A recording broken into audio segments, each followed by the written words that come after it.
Chapter 23. Qin Yoli came in and said to Yi Jingwen, "Junior Marshal Brother Yi, is the person you mentioned a cultivator from Mount Qingming's Yi family?" Yi Jingwen nodded. "Yes." "Senior Marshal Brother Qin, have you heard about him?" Qin Yoli smiled. "Yes, he bought something from our shop not long ago." Yi Jingwen was pleasantly surprised. "When did that happen? Where did he go?" Qin Yoli said, "About a month ago he came to our shop with a friend. From their conversation, one of them was a cultivator from Mount Qingming's Yi family, and the other was also from a cultivation family. His surname was Liu. They seemed to be close friends, and the cultivator surnamed Liu came to see Yi Jiang off. As for where he went after that, we don't know." Yi Jingwen thought for a moment and understood what happened. When Marshal Uncle Shoujing asked his disciples to gather information, he learned that Yi Hai went missing on Demonic Mountain. A few years later, other cultivation families from Mount Qingming came to bully them and wanted to drive them out of Mount Qingming's spirit veins. The only cultivator left in the Yi clan was Yi Hai's younger brother, Yi Jiang. This Yi Jiang was not as talented as Yi Hai and could only barely cultivate to the foundation-building realm. How could a foundation-building cultivator fight against those clans that had core formation cultivators? Yi Jiang had no choice but to send all the mortals in his family to the secular world, separating them from the cultivation world and letting them enjoy glory and wealth in the secular world while he himself became an individual cultivator. He was already old, so he no longer thought about advancing and only traveled around. The last time he was seen was near Mount Qingming. Qin Yuli saw him thinking, so he suggested another idea. "Junior Marshal Brother Yi, they're very familiar with each other. As far as I know, there's also a cultivation family surnamed Liu in Mount Qingming. That cultivator surnamed Liu might be from that family. How about you go to the Liu family and ask?" Yi Jingwen didn't have any other way, so he thought this idea was feasible. He said, "Thank you for your advice, Senior Marshal Brother Qin. May I ask where the Liu family is? What does that cultivator surnamed Liu look like? What's his cultivation level like?" Qin Yuli stroked his beard. "The Liu family is located on the west side of Mount Qingming. Junior Marshal Brother, if you see a mountain shaped like a palm, that cultivator surnamed Liu will be there. According to the disciple who received him, that cultivator surnamed Liu is also in the foundation-building realm like Yi Jiang. They look about the same age, and it seems he also doesn't have long to live." Yi Jingwen nodded and stood up. "Thank you, Senior Brother Qin. I'll leave now. Goodbye." I wouldn't dare. Qin Yuli shook his head repeatedly. "Since we're from the same sect, this is what I should do. Junior brother, have a safe journey." Yi Jingwen cupped his hands to bid farewell.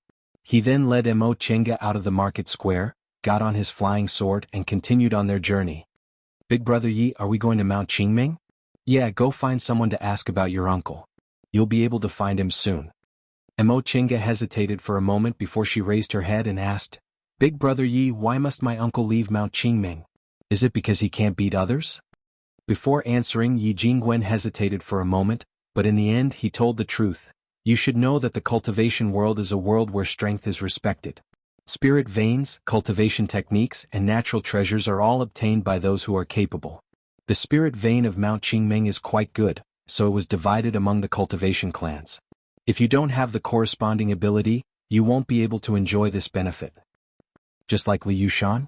she muttered to herself, "because he's stronger than me, I can only listen to him. If I'm stronger than him, I can make him listen to me or even kill him." Yi Jingwen didn't answer for a long time. He remembered when he entered the school when he was a child. Because he didn't have a backer, he was always bullied by high-level disciples.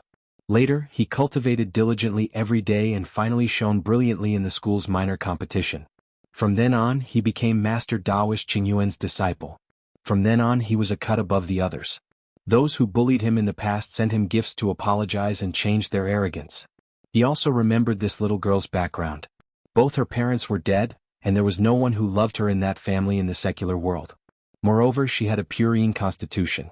It could be imagined that if people found out about this, she wouldn't be able to live a peaceful life. He sighed and said, "Yes, only when you're strong enough can you control your own fate. Otherwise, it'll be decided by others." Mo Chenga nodded calmly. "I understand."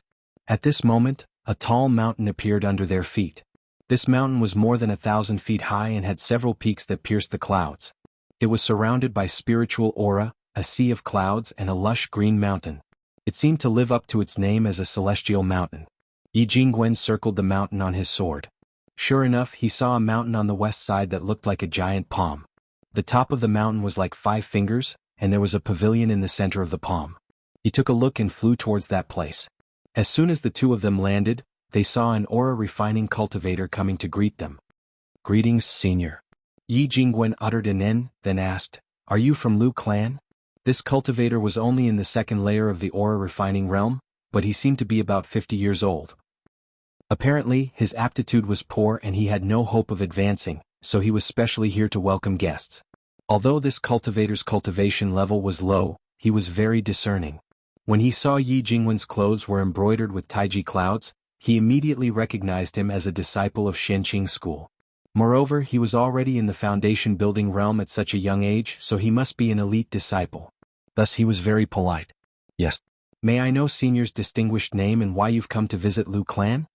Yi Jingwen said, "I'm Yi Jingwen, a disciple of Shenqing school. I came here to look for someone." The old man asked enthusiastically, "May I know who senior is looking for? As long as I know him, I'll definitely tell you everything I know." Yi Jingwen also bluntly said, "The person I'm looking for should also be a cultivator of your Lu clan. His cultivation level is in the foundation building realm, and his appearance and age are about the same as yours. Do you have a name?" "I don't." An awkward expression appeared on the old man's face. To be honest, although Lu clan isn't a big clan, we still have about 10 foundation building cultivators, and there are also 6 or 7 people who match your age. May I know why senior is here?" He didn't have a name, so he obviously wasn't an acquaintance. Moreover, he only had an approximate age. The old man looked at Yi Jingwen with a bit of vigilance. He was obviously worried that Yi Jingwen had come to seek revenge. How could Yi Jingwen not know? He immediately took out a jade bottle from his robe and said, "I'm looking for someone because I want to ask him about another person. If you can find that person, here are 10 aura-nourishing pills as a reward." Looking at the jade bottle, the old man couldn't help but feel a bit envious. Although aura-nourishing pills were the most common medicinal pills for aura-refining cultivators, it wasn't easy for a small cultivator like him to obtain them. Moreover, there were 10 of them and Lu clan was only allocated 1 every month. He immediately smiled and said, "Senior, please come in and take a seat." Yi Jingwen showed a faint smile. He led Mo Chenga into the guest room, where spiritual tea was immediately served. "May I know where senior heard about this person? I'll analyze it with you. Maybe I can figure it out." Yi Jingwen said, "About a month ago, this person and a friend came to the market square at the foot of the mountain in Shenqing School's shop." The old man thought for a while, then said, "Apart from the foundation building seniors of my Lu clan who are cultivating in closed-door meditation and not at home, I think I know who they are." Upon seeing his gaze, Yi Jingwen threw the jade bottle in his hand. "That being the case, I'll have to trouble you to introduce me." The old man was overjoyed when he caught the bottle and said, "Senior, please wait here for a moment. I'll be back soon." Chapter 24. Before long, the old man led a horse-faced, long-bearded man into the room. Out of curiosity, Mo Chinga looked up and saw that the man was in his 50s. His aura was as strong as Yi Jingwen's. He was a foundation-building cultivator. As soon as the man came in, Yi Jingwen stood up and Mo Chinga also got down from her chair. The man glanced at Yi Jingwen. Seeing the Tai Chi symbol embroidered on the right chest of his robe and the auspicious clouds on his sleeves, he knew Yi Jingwen was an elite disciple of Shenqing school. He didn't dare to be disrespectful and cupped his hands. "I'm Lu Shishan. How should I address you, fellow Taoist?" Yi Jingwen also returned the greeting. "I'm Yi Jingwen from Shenqing school. I took the liberty to visit you because I have something to ask. Please forgive me, fellow Taoist Lu." Polite people were always popular, not to mention Yi Jingwen was a disciple of a famous school. Lu Shishan had a good impression of him, so he said with a smile, "So it's fellow Taoist Yi. Please sit." Yi Jingwen sat in the guest seat. The old man who welcomed the guests ordered someone to bring them new tea before he left. Lu Shishan took a sip of tea. His gaze fell on Mo Chenga, who was sitting obediently on the side. He stroked his beard and said, "Is this little fellow Taoist Ye's nephew? At such a young age, your cultivation level is already in the second layer. You're a promising talent." Yi Jingwen smiled. "Fellow Taoist Lu, you flatter me. In the secular world, reaching the second layer at the age of 10 was a rare talent. In cultivation clans he could be considered a promising talent, but in a large cultivation group like theirs, he was barely passable. There were many high-level cultivators in their cultivation group. Their descendants had outstanding talents, and they were taught by famous teachers since they were young. They didn't lack medicinal pills, so it wouldn't be difficult for them to reach the 3rd or 4th layer at this age. If they worked hard, it wouldn't be difficult for them to reach the 5th or 6th layer. This kind of disciple usually reached the foundation-building realm at the age of 30. For example, Lu Shishan, who was talented and very hard-working, reached the foundation-building realm at the age of 24. Martial uncle Shoujing was even earlier, reaching the foundation-building realm at the age of 20. However, the earliest foundation-building cultivator in Shenqing school wasn't martial uncle Shoujing, but martial uncle Lingxi of Sweet Dew Peak, who succeeded at the age of 17. Lu Shishan wasn't envious. Although their cultivation clan couldn't compare to a sect, it wasn't to the extent of being so narrow-minded. He was just praising them on the surface. Fellow Taoist Lu. After drinking his tea, Yi Jingwen went straight to the point. I took the liberty of coming here to inquire about a fellow Taoist. Lu Shishan had already heard the report from the old man in charge of welcoming the guests. However, he still showed a look of surprise on his face. After all, he did not know the purpose of the other party asking for this information. A month ago, did fellow Taoist Lu come to Shenqing School's shop at the foot of the mountain with a fellow foundation-building cultivator? Lu Shishan nodded. Yes, is fellow Taoist Yi looking for that friend of mine? Exactly. Yi Jingwen said, fellow Taoist Lu, is that friend of yours called Yi Jiang? So he's a cultivator from Yi clan of Mount Qingming? Lu Shishan had doubts in his heart, but he still nodded. Fellow Taoist Yi is right. He suddenly remembered that this person was also surnamed Yi, so he couldn't help but hesitate for a moment. Could it be that you are? Yi Jingwen was also a smart person. How could he not know what Lu Shishan was thinking? He immediately said, I've never met this fellow Taoist Yi Jiang, but my martial uncle and fellow Taoist Yi Jiang's elder brother are close friends. Lu Shishan was relieved to hear that. Although he was Yi Jiang's good friend, Yi clan being forced to leave Mount Qingming was the joint effort of many cultivation clans in Mount Qingming, including their Lu clan. However, this kind of matter was decided by the core formation cultivators above them, so it was not his turn to speak, so his friendship with Yi Jiang was still there. If an old friend of Yi clan came looking for them, he would still be a bit worried. After all, Shenqing School was the #1 cultivation group in West Kunwu. Cultivation clans like theirs couldn't afford to offend it. I see. Back then, Senior Yi Hai was indeed a heaven-gifted genius. Yi clan managed to survive for 200 years because of this cultivator. If it weren't for that. The latter part of his words was really inappropriate to say in front of outsiders, so he changed the subject. Fellow Taoist Yi, may I know who your martial uncle is? What advice do you have for me? Yi Jingwen smiled and said, the martial uncle I'm talking about is Master Taoist Shoujing. I don't dare to give advice, but martial uncle was entrusted by an old friend to settle down the descendants of Yi clan. Master Taoist Shoujing? Lu Shishan was shocked. Even Mo Chenga could see the solemn expression on his face. She was puzzled. What happened to Master Taoist Shoujing? How could she know that Master Taoist Shoujing could be said to be very famous in West Kunwu? Lu Shishan was already more than 200 years old. He was someone from the same generation as her father, Yi Hai. However, Yi Hai had already advanced into the core formation realm when he was more than 100 years old, so he wasn't inferior to the elite disciples of big cultivation groups. On the other hand, their peers in Mount Qingming had always been stuck in the foundation-building realm and hadn't had any fated chances to advance. However, compared to Master Taoist Shoujing, they were nothing. Master Taoist Shoujing was the descendant of a nascent soul cultivator in Shenqing School. He was brought to Mount Taikang when he was a child. He built his foundation at the age of 20 and formed his gold core at the age of 78. Reportedly, this Master Taoist Shoujing wasn't a genius with single or mutated spiritual roots. He only had double spiritual roots. Many cultivators like them who were still struggling in the foundation-building realm also had double spiritual roots. However, in terms of cultivation level, there was a world of difference between them and Master Taoist Shoujing. In the entire celestial pole, there were only 2 or 3 people who could form their gold core at the age of 78. This kind of fated chance couldn't be obtained with the help of a nascent soul cultivator. In terms of age, Lu Shishan was already more than 200 years old. He himself built his foundation at the age of 40. When he was already a foundation-building cultivator, Master Taoist Shoujing had only just started cultivating. Now, he was still a foundation-building cultivator while Master Taoist Shoujing was already a core formation senior. Right now, Master Taoist Shoujing was only about 130 years old. With his cultivation speed, it was very likely that he could form his nascent soul within 100 years. Lu Shishan himself was also a cultivator with double spiritual roots, but his fated chances were always lacking.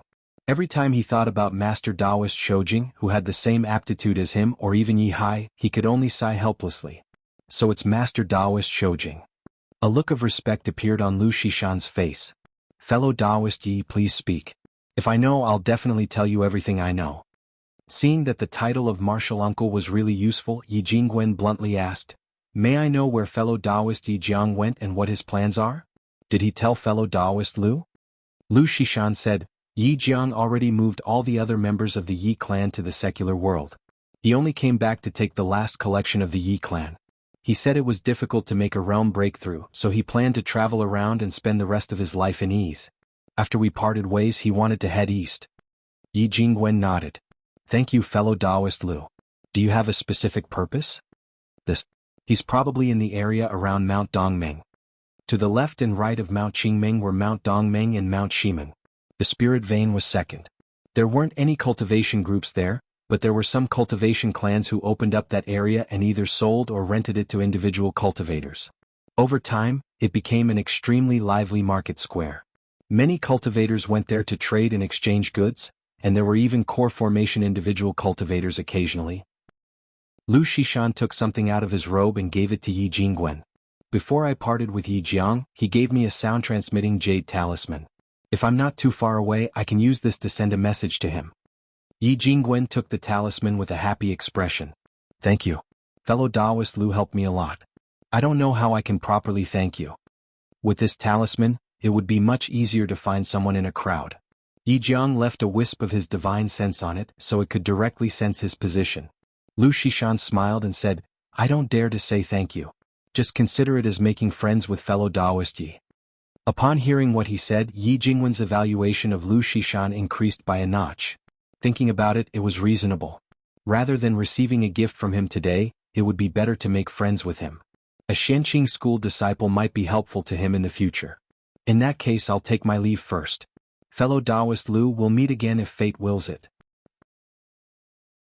Chapter 25.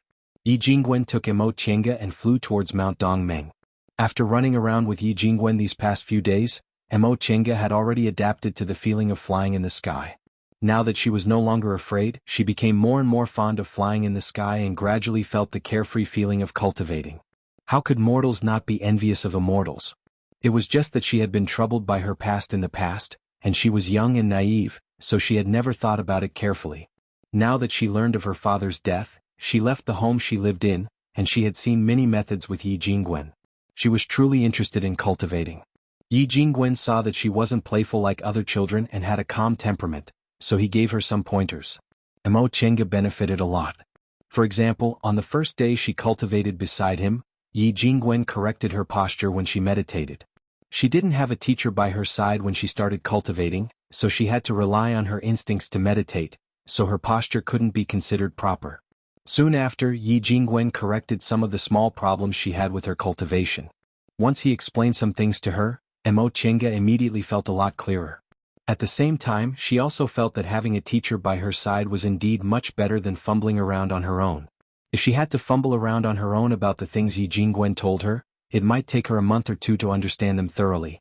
In fact, aura refining disciples and cultivation groups were usually taught by high-level aura refining disciples or foundation building disciples.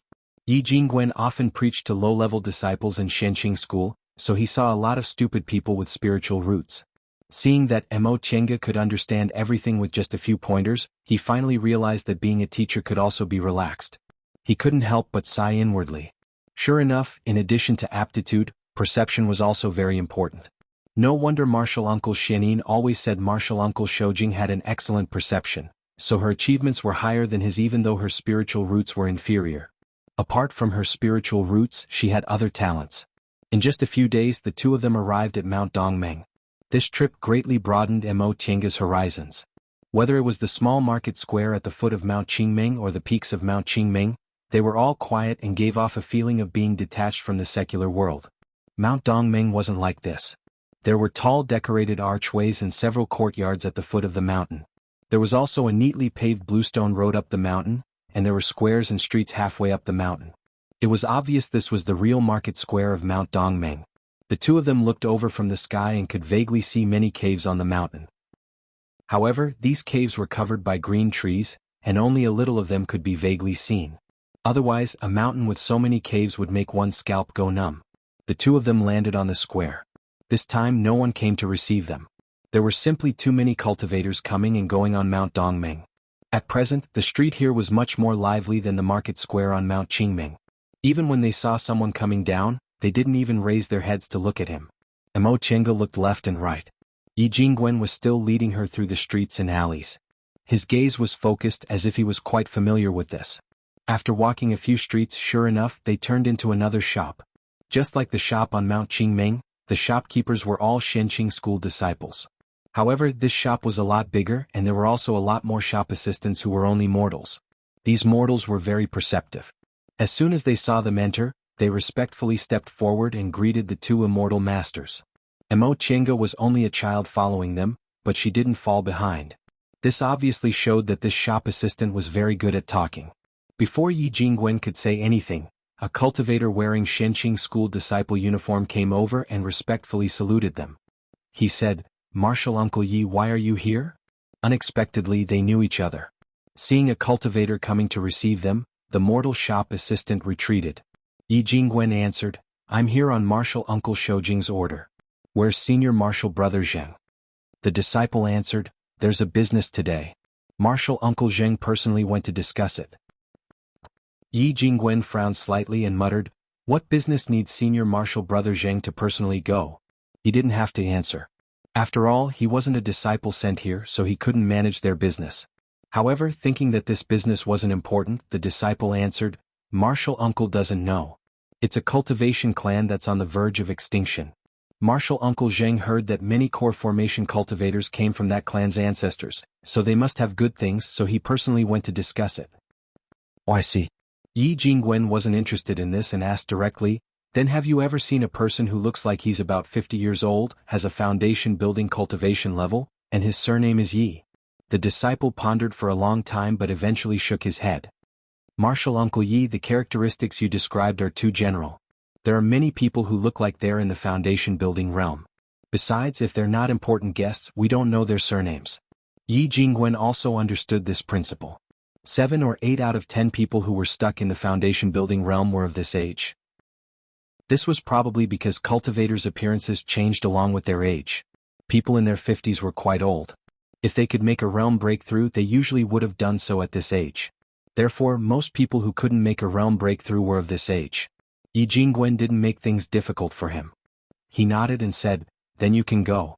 I'm just asking around. You don't have to entertain me." The disciple saluted him, but before he left, he stopped and said, "Martial Uncle Yi, if you're looking for someone, it'd be better to go to the steward's office at the foot of the mountain. If individual cultivators come here and want to stay for several days or rent an immortal's cave, they'll have to deal with them." This was a good idea. Yi Jingwen thanked the disciple, then took Mo Chenga out again. Once they were outside, Mo Chenga asked, "Big Brother Yi, is this also a shop of your Shenqing school?" Yi Jingwen nodded. "Yes. Shenqing school has shops in market squares of medium size and above. Most of the market squares in Western Kunwu have shops. Disciples who are away from home can go to these shops to ask for help." "Oh." Mo Chenga asked again, "So, Shenqing school is really big?"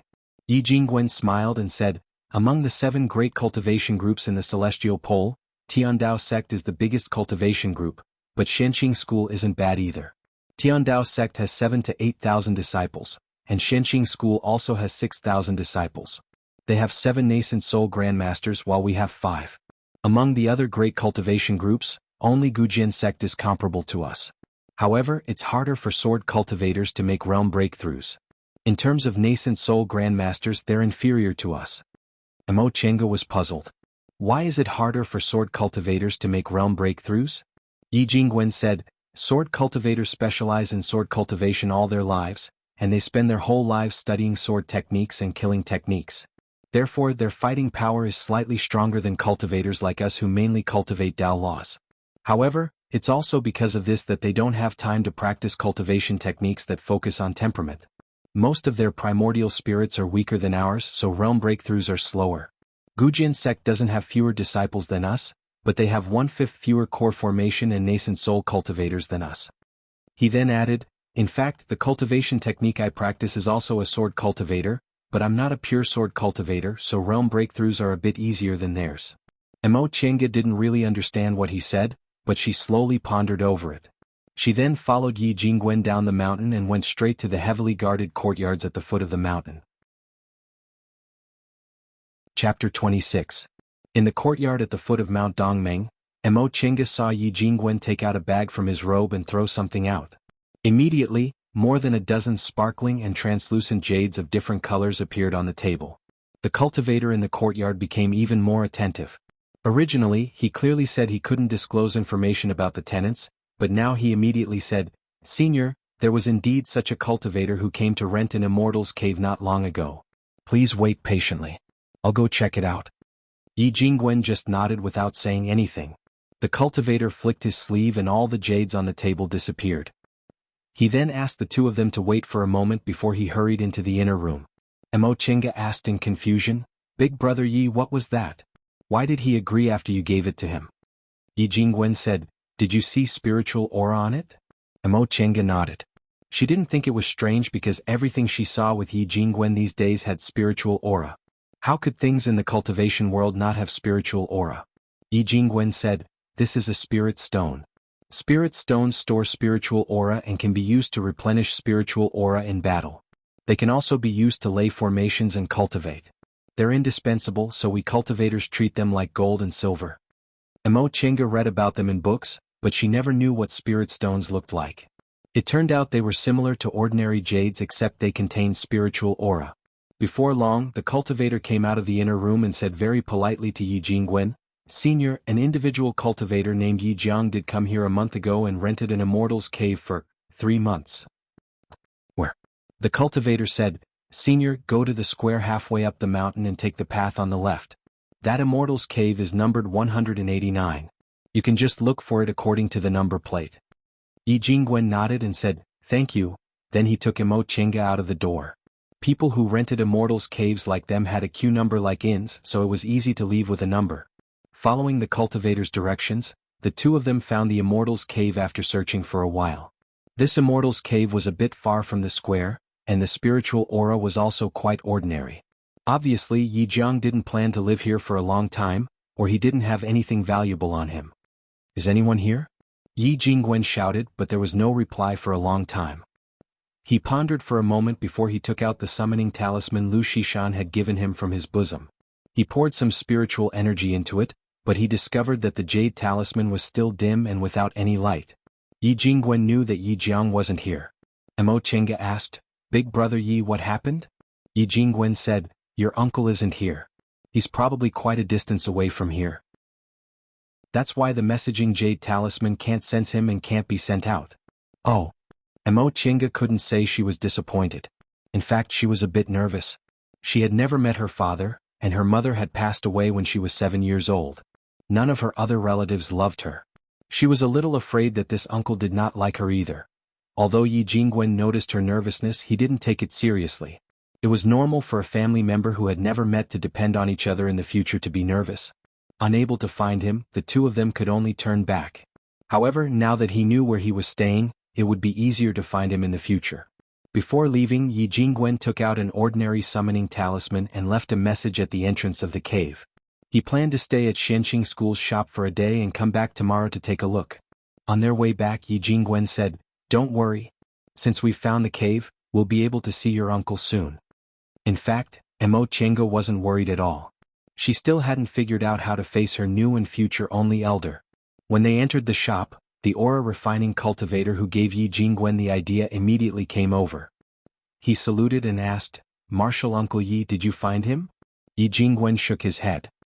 "I only found a place to stay, but I haven't seen him. Are there any vacant rooms here?" "There are. Rest assured, Martial Uncle. Although the spirit veins here aren't as good as those on Mount Taikong, they're not bad either. Even if you stay here for several days, it won't affect you too much.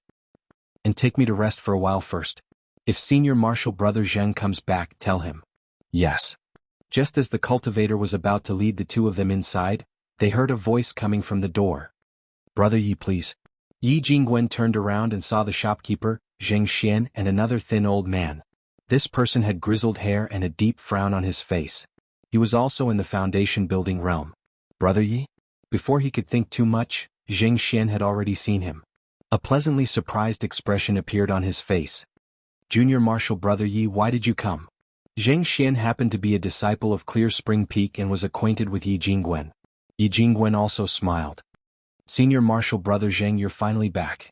Seeing that this little junior martial brother of his had something to say, Zheng Xian turned around and smiled at the old man. He cupped his hands and said, Brother Yi, please go upstairs and sit for a while. I'll be right there. The old man didn't have a smile on his face. He just nodded and followed the other aura-refining disciple upstairs. Yi Jingwen took another look at him. Zheng Xian looked at him with a smile, then looked at Mo Tiange, who was holding his hand. He asked, Junior Martial Brother Yi, did you go down the mountain to accept a disciple? Yi Jingwen smiled bitterly. Senior Martial Brother Zheng, you must be joking. Not to mention that we foundation building disciples don't have the qualifications to accept disciples.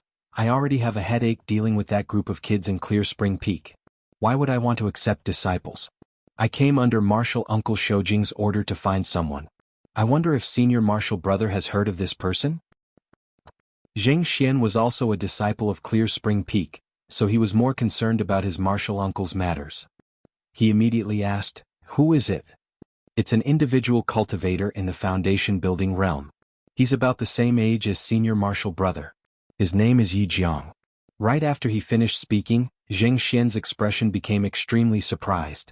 Yi Jingwen frowned. Senior Martial Brother Zheng, what's wrong? A smile appeared on Zheng Xian's face. The guest I brought back is indeed called Yi Jiang, but I don't know if he's the one you're looking for. Yi Jingwen was pleasantly surprised. This was really a case of wearing out iron shoes and fruitless searching, only to find the person by chance. He promptly asked, Is he from Yi clan of Mount Qingming? Correct, but the last core formation cultivator of Yi clan has fallen, so they no longer exist. After obtaining this answer, Yi Jingwen became even more certain that this was the person he was looking for. He immediately said, Senior Martial Brother, please introduce me to him. Zheng Xian smiled and nodded. Come with me. In the guest room upstairs, the old man stood up when he saw them coming in. Zheng Xian said, Brother Yi, this is my junior martial brother from the same sect. His surname is also Yi and his name is Jingwen. Junior martial brother, this is Brother Yi Jiang. After the two of them greeted each other, Yi Jingwen went straight to the point. Fellow Taoist, may I ask if your surname is Yi and your name is Jiang? Are you a cultivator from Yi clan of Mount Qingming? Yi Jiang didn't understand what was going on, but since Zheng Xian was being so cautious, he answered seriously, Yes, but Yi clan of Mount Qingming no longer exists. His expression was dejected. Obviously, he was depressed that Yi clan's inheritance had ended in his hands. Yi Jingwen asked again, Then, fellow Taoist Yi, are you Senior Yi Hai's younger brother? A surprised look appeared on Yi Jiang's face. If someone asked him this question in the past, he wouldn't have been surprised because his elder brother was very famous. Many people in Western Kunwu knew about Yi Hai of Mount Qingming. But things were different now. His elder brother went missing on Demonic Mountain 10 years ago, and news of his death was confirmed several days ago. Even Yi clan had disappeared, so how could someone still ask about him? Even so, he still answered with a calm expression, yes. Upon hearing his affirmation, Yi Jingwen heaved a sigh of relief. He pushed Mo Tiange forward and said, Brother Yi, I was ordered by Martial Uncle Shoujing to descend the mountain to look for Senior Yi Hai's descendant and hand him over to you. Chapter 27. Yi Jiang stared at the child in front of him in disbelief. Just now Yi Jingwen said to him, This is Senior Yi Hai's daughter in the secular world. I was ordered by Martial Uncle to pick her up and give her to you. Daughter? He knew his elder brother wandered in the secular world and later went to Demonic Mountain. He didn't have time to explain anything before he died, but he didn't expect his elder brother to leave behind a daughter. Yi Jingwen said, Senior Yi left his last words. I'll give them to Brother Yi now.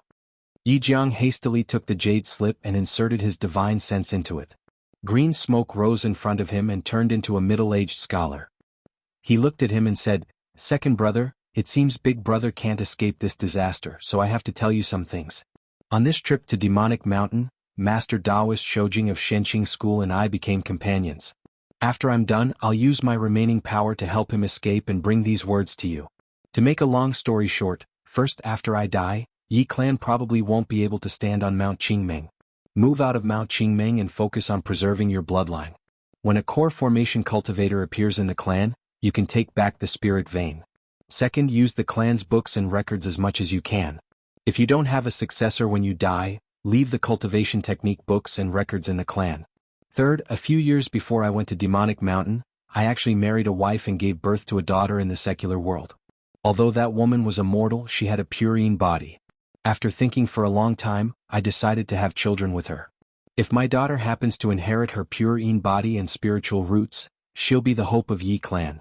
Unfortunately, before I left, my daughter wasn't born yet, so I don't know if my wish was fulfilled. Fourth, I'll entrust my funeral affairs to Master Taoist Shoujing. He'll deliver my belongings to you. I also asked him to find my wife and daughter. If my wife is still alive, I hope you can treat them well. Fifth, Master Taoist Shoujing made a heart demon oath to me. You can trust him. Mo Chenga timidly looked at the old man in front of her. This man looked like he was in his 50s. His hair was white and he looked like her grandfather. How could he be her uncle? Yi Jiang showed a sorrowful expression. When he finally opened his eyes, he saw Mo Chenga in front of him. This child looked very similar to his eldest brother. He would believe her if she said she was his eldest brother's flesh and blood. With this thought in mind, he stretched out his left palm and pointed with his right hand, forcing a drop of blood from the tip of his finger. With another slash, that drop of blood flew towards Mo Chenga. Mo Chenga was startled. That drop of blood rushed towards her very quickly and eventually disappeared between her eyebrows. She felt her head heating up and was confused for a moment, but she immediately sobered up. She saw this uncle who looked like a grandfather walking towards her. He lowered his head and stroked the spirit-gathering beads on her wrist. He said repeatedly, "Yes, this was given to me by the previous generation's core formation ancestor when Big Brother cultivated to the third layer of the aura refining realm." As he spoke, he took a step forward and hugged her tightly, repeatedly saying, "Child, poor child, it's really been hard on you. Don't worry, in the future with second uncle here, you won't be helpless anymore." "Yi Jiang of Eov," he said and held her and said, "Child, what's your name?" Although she was unfamiliar with him and wasn't used to relying on a stranger, Mo Chenga didn't push him away. After a long time, Yi Jiang let her go, wiped the tears from his eyes and asked softly, "Child, what's your name?" "I'm Mo Chenga." "Mo?" Yi Jingwen answered, "Brother Yi, you don't know. Senior Yi Hai married into the family in the secular world, so this child took her mother's surname." "Oh, I see." Yi Jiang didn't care. We cultivators don't care about these customs. No matter what her surname is, she's our child. "That's right." Yi Jingwen hesitated for a moment and said, "Brother Yi, you must know the ins and outs. I'm really sorry that this child's mother didn't survive." Yi Jiang shook his head and smiled at him. "My elder brother has already explained everything clearly in this jade slip. I still have to thank fellow Taoist Yi for finding my niece." "Yi Jiang, thank you." Yi Jingwen hurriedly said with a smile, "Brother Yi, it's such a coincidence that we both have the surname Yi, and we have such a fated encounter. How about I be thick-skinned and call you Big Brother?" How could Yi Jiang not see that Yi Jingwen was an elite disciple of Shenqing School? He reached the foundation building realm at a young age, so his position in the school must be higher than Zheng Xian, the shopkeeper of Mount Dongmeng. It was also very likely that he would form his gold core in the future. At his age, his chances of forming his gold core were already slim. Yi Jingwen's intention to befriend him must be because of Master Taoist Shoujing. However, this was beneficial to him and his nephew, so he didn't refuse. "Brother, since you think so highly of me, I'll accept this Big Brother." Yi Jingwen nodded with a smile. Zheng Xian, who was at the side, laughed and said, "Brother Yi, we're really a family now. Since you're friends with Martial Uncle Shou Jing and you're brothers with my junior brother Yi, there's no need for us to stand on ceremony." Yi Jiang also smiled and nodded while stroking his beard. Then, with an apologetic expression, he said, "However, there is one thing that I must ask for Brother Zheng's forgiveness for. Elder brother has given an order and I have just found this niece. Can you allow me to choose a few items from the auction?" Of course, of course." Zheng Xian didn't look the least bit annoyed. Instead, he looked very friendly. "Brother Yi, you don't have to be so polite. From now on, we'll treat each other as one of our own." Yi Jingwen said to Zheng Xian, "Senior Martial Brother Zheng, I've been with this child for some time, so I've developed some feelings for her. Let me see you off." Zheng Xian was the shopkeeper of the market square, so he naturally had good eyes. He could see that Yi Jingwen had other important things to tell him, so he didn't ask. Of course. Junior Marshal Brother Yi, please go. Yi Jingwen and Yi Jiang cupped their hands apologetically, then left with Mo Tiange. Before they left, Yi Jiang held Mo Tiange's hand in a very natural manner and led her to his flying magic tool. Then he said to Yi Jingwen, "Brother, let's go to my temporary immortal's cave and have a chat." Yi Jingwen also thought the same, so he said without hesitation, "Okay." Yi Jiang's flying magic tool was a horsetail whisk, so it didn't fly very fast. Fast flying wasn't allowed on Mount Dongming, so everyone abided by this rule whenever there were other cultivators. Flying wasn't allowed inside the market square, and they also had to slow down around the market square. The three of them slowly flew east and soon arrived at Yi Jiang's temporary immortal's cave. Yi Jiang waved his hand, closing the cave's defensive formation, and the three of them sat down. This was Mo Tiange's first time seeing an immortal's cave. She saw that everything was either made of stone or jade. The ceiling of the immortal's cave was inlaid with glowing stones, which seemed to be the moonstone Liu Shan took out. Yi Jiang asked her a few more questions. Seeing that she was very interested in the immortal's cave, he told her to go play by herself while he talked to Yi Jingwen. Yi Jingwen watched Mo Tiange leave and sighed. "I won't hide it from Big Brother. These days I really miss Tiange. This child has suffered a lot, so her temperament is much stronger than ordinary children." Upon hearing him praising Mo Tiange, Yi Jiang stroked his beard and said with a smile, "I hope this child is a promising talent. By the way, how are her spiritual roots?" Upon hearing this question, Yi Jingwen was a bit hesitant. "I've already tested her. She has 5 spiritual roots and a purine constitution. I don't know if she's lucky or unlucky." Being able to inherit both spiritual roots and a purine constitution was naturally lucky. However, a purine constitution had 5 spiritual roots. If her spiritual roots were slightly better, she would certainly have extraordinary achievements in the future. What? Yi Jiang was shocked. Did this child really inherit a purine constitution? Originally he didn't have much hope. Now that he saw that this child was in the second layer of the aura refining realm, he only felt lucky that she had spiritual roots. As for a purine constitution, he didn't have much hope. After all, the probability of that happening wasn't high. Yi Jingwen nodded. Correct. This child only has 5 spiritual roots. Although she was able to cultivate to the second layer of the aura refining realm in the secular world thanks to the spirit gathering pearls, she definitely wouldn't have been able to cultivate to this level without a purine constitution and a good cultivation technique. Upon hearing this, Yi Jiang's heart was filled with mixed feelings.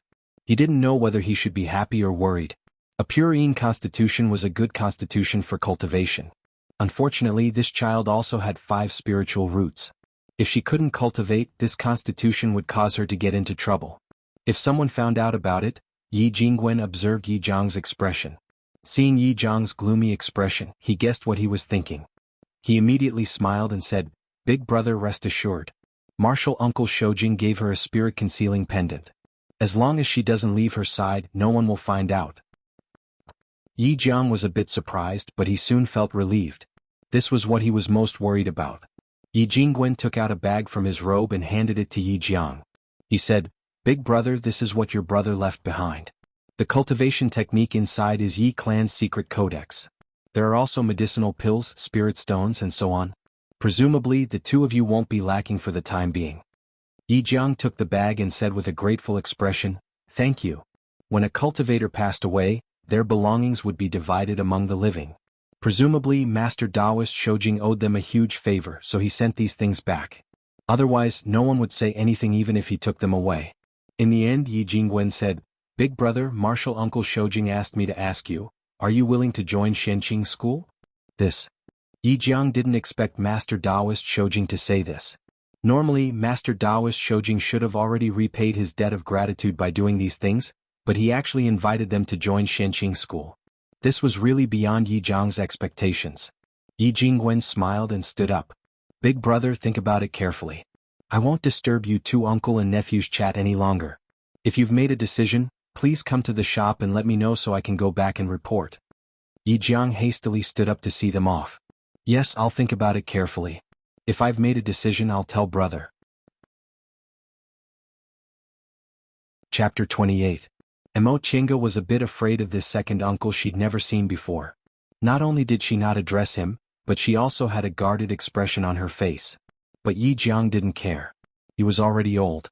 He had married and had children before, so his living bloodline was several generations apart. Moreover, they were mortals, so they didn't have any kinship with him. His relationship with his eldest brother had always been very good. Now that he saw Mo Tiange and confirmed that she really had Yi clan's bloodline, he was very excited. After Yi Jingwen left, Yi Jiang carefully asked Mo Tiange about her life in the secular world.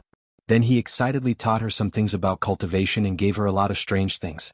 During the few days she spent with Yi Jingwen, Mo Tiange always saw him taking out strange things from his robe.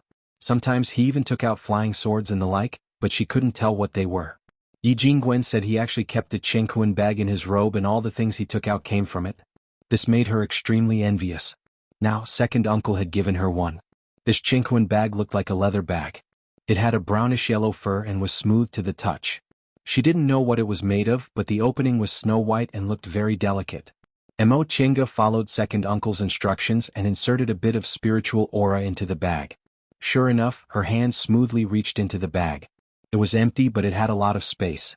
Yi Jiang looked at her with a smile on his face. There was also a bottle. When she pulled the cork off the bottle, rich spiritual aura immediately rushed out. She hastily put it back, then put several things into the Chengquan bag she just got. She raised her head and looked at Yi Jiang with a bit of embarrassment. She whispered, "Second uncle?" Yi Jiang smiled and stroked her head. "You don't need to be so reserved. I'm your second uncle. It's true." Mo Tiange nodded, but she still felt a bit distant. Yi Jiang didn't force her. He gently asked, "Tiange, how did Yi Jingwen treat you on the way here?" Mo Tiange thought for a moment, then answered, "Big brother Yi is very good." "Then do you want to go back to Shenqing school with him?" "This?" Mo Tiange was hesitant. Yi Jiang said, "I think you don't know, so I'll tell you in detail. If you join a large sect like Shenqing school, there will be many benefits. Not only will you get spirit stones and medicinal pills every month, but if you worship a good master, your cultivation will be greatly improved. Most importantly, with Shenqing school's name, you'll be able to enjoy the shade under a big tree." After a pause, he sighed. Of course, there are also disadvantages. Firstly, in a big sect, the high-level cultivators have their own factions, and the junior cultivators also have their own cliques, so it's not easy to get along with each other. Secondly, the sect rules are very strict and there's a lot less freedom compared to being a loose cultivator. Thirdly, you have a purine constitution and I'm worried that they already have a plan. Mo Tiange also understood that he'd planned this for a long time.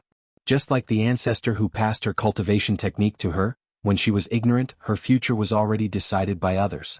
He then heard Yi Jiang say, "Although your father said in his last words that this Taoist master Shoujing made a heart's devil oath, this matter can't be considered as a violation of the oath. Besides, that Yi Jingwen was so enthusiastic, I have a feeling that this isn't the end." Mo Tiange hesitated for a long time before she finally said, "Second uncle, it's up to you. I have no objections." If it was between Yi Jingwen and second uncle, she would trust second uncle more. After all, this had nothing to do with Yi Jingwen. Yi Jiang muttered to himself for a long time before he came up with an idea. He said, "Tiange, wait here for a moment. Second uncle will be back soon." "Yes." Mo Tiange couldn't wait to be alone. She was still unfamiliar with this second uncle of hers, so she still felt somewhat uncomfortable. Yi Jiang took out several jade slips from his bosom and said, "If you're bored, you can use these to pass the time. Second uncle has laid a formation in this cave. Be careful. If you accidentally enter the formation, don't move and wait for second uncle to return." "Got it." Mo Tiange took the jade slip. Yi Jiang got up and left the abode. Mo Tiange watched as his silhouette disappeared. She then looked down at the jade slip in her hand. Her divine sense was still very weak, so she could only put the jade slip on her forehead to see the contents inside. Some of these jade slips contained experiences and some contained cultivation techniques. After Mo Tiange looked through them one by one, her attention was attracted by one of the jade slips. The title of this jade slip was very simple. There were only 4 words, "The Tao of Formations." The opening said, "Heaven and earth, yin and yang, the 5 elements and 8 trigrams. If you want to understand formations, you must first understand their meanings." Soon after, it explained the meanings of yin and yang, the 5 elements and 8 trigrams in detail. To understand formations, one must first be proficient in using yin and yang, the 5 elements and 8 trigrams. Mo Tiange was fascinated by it.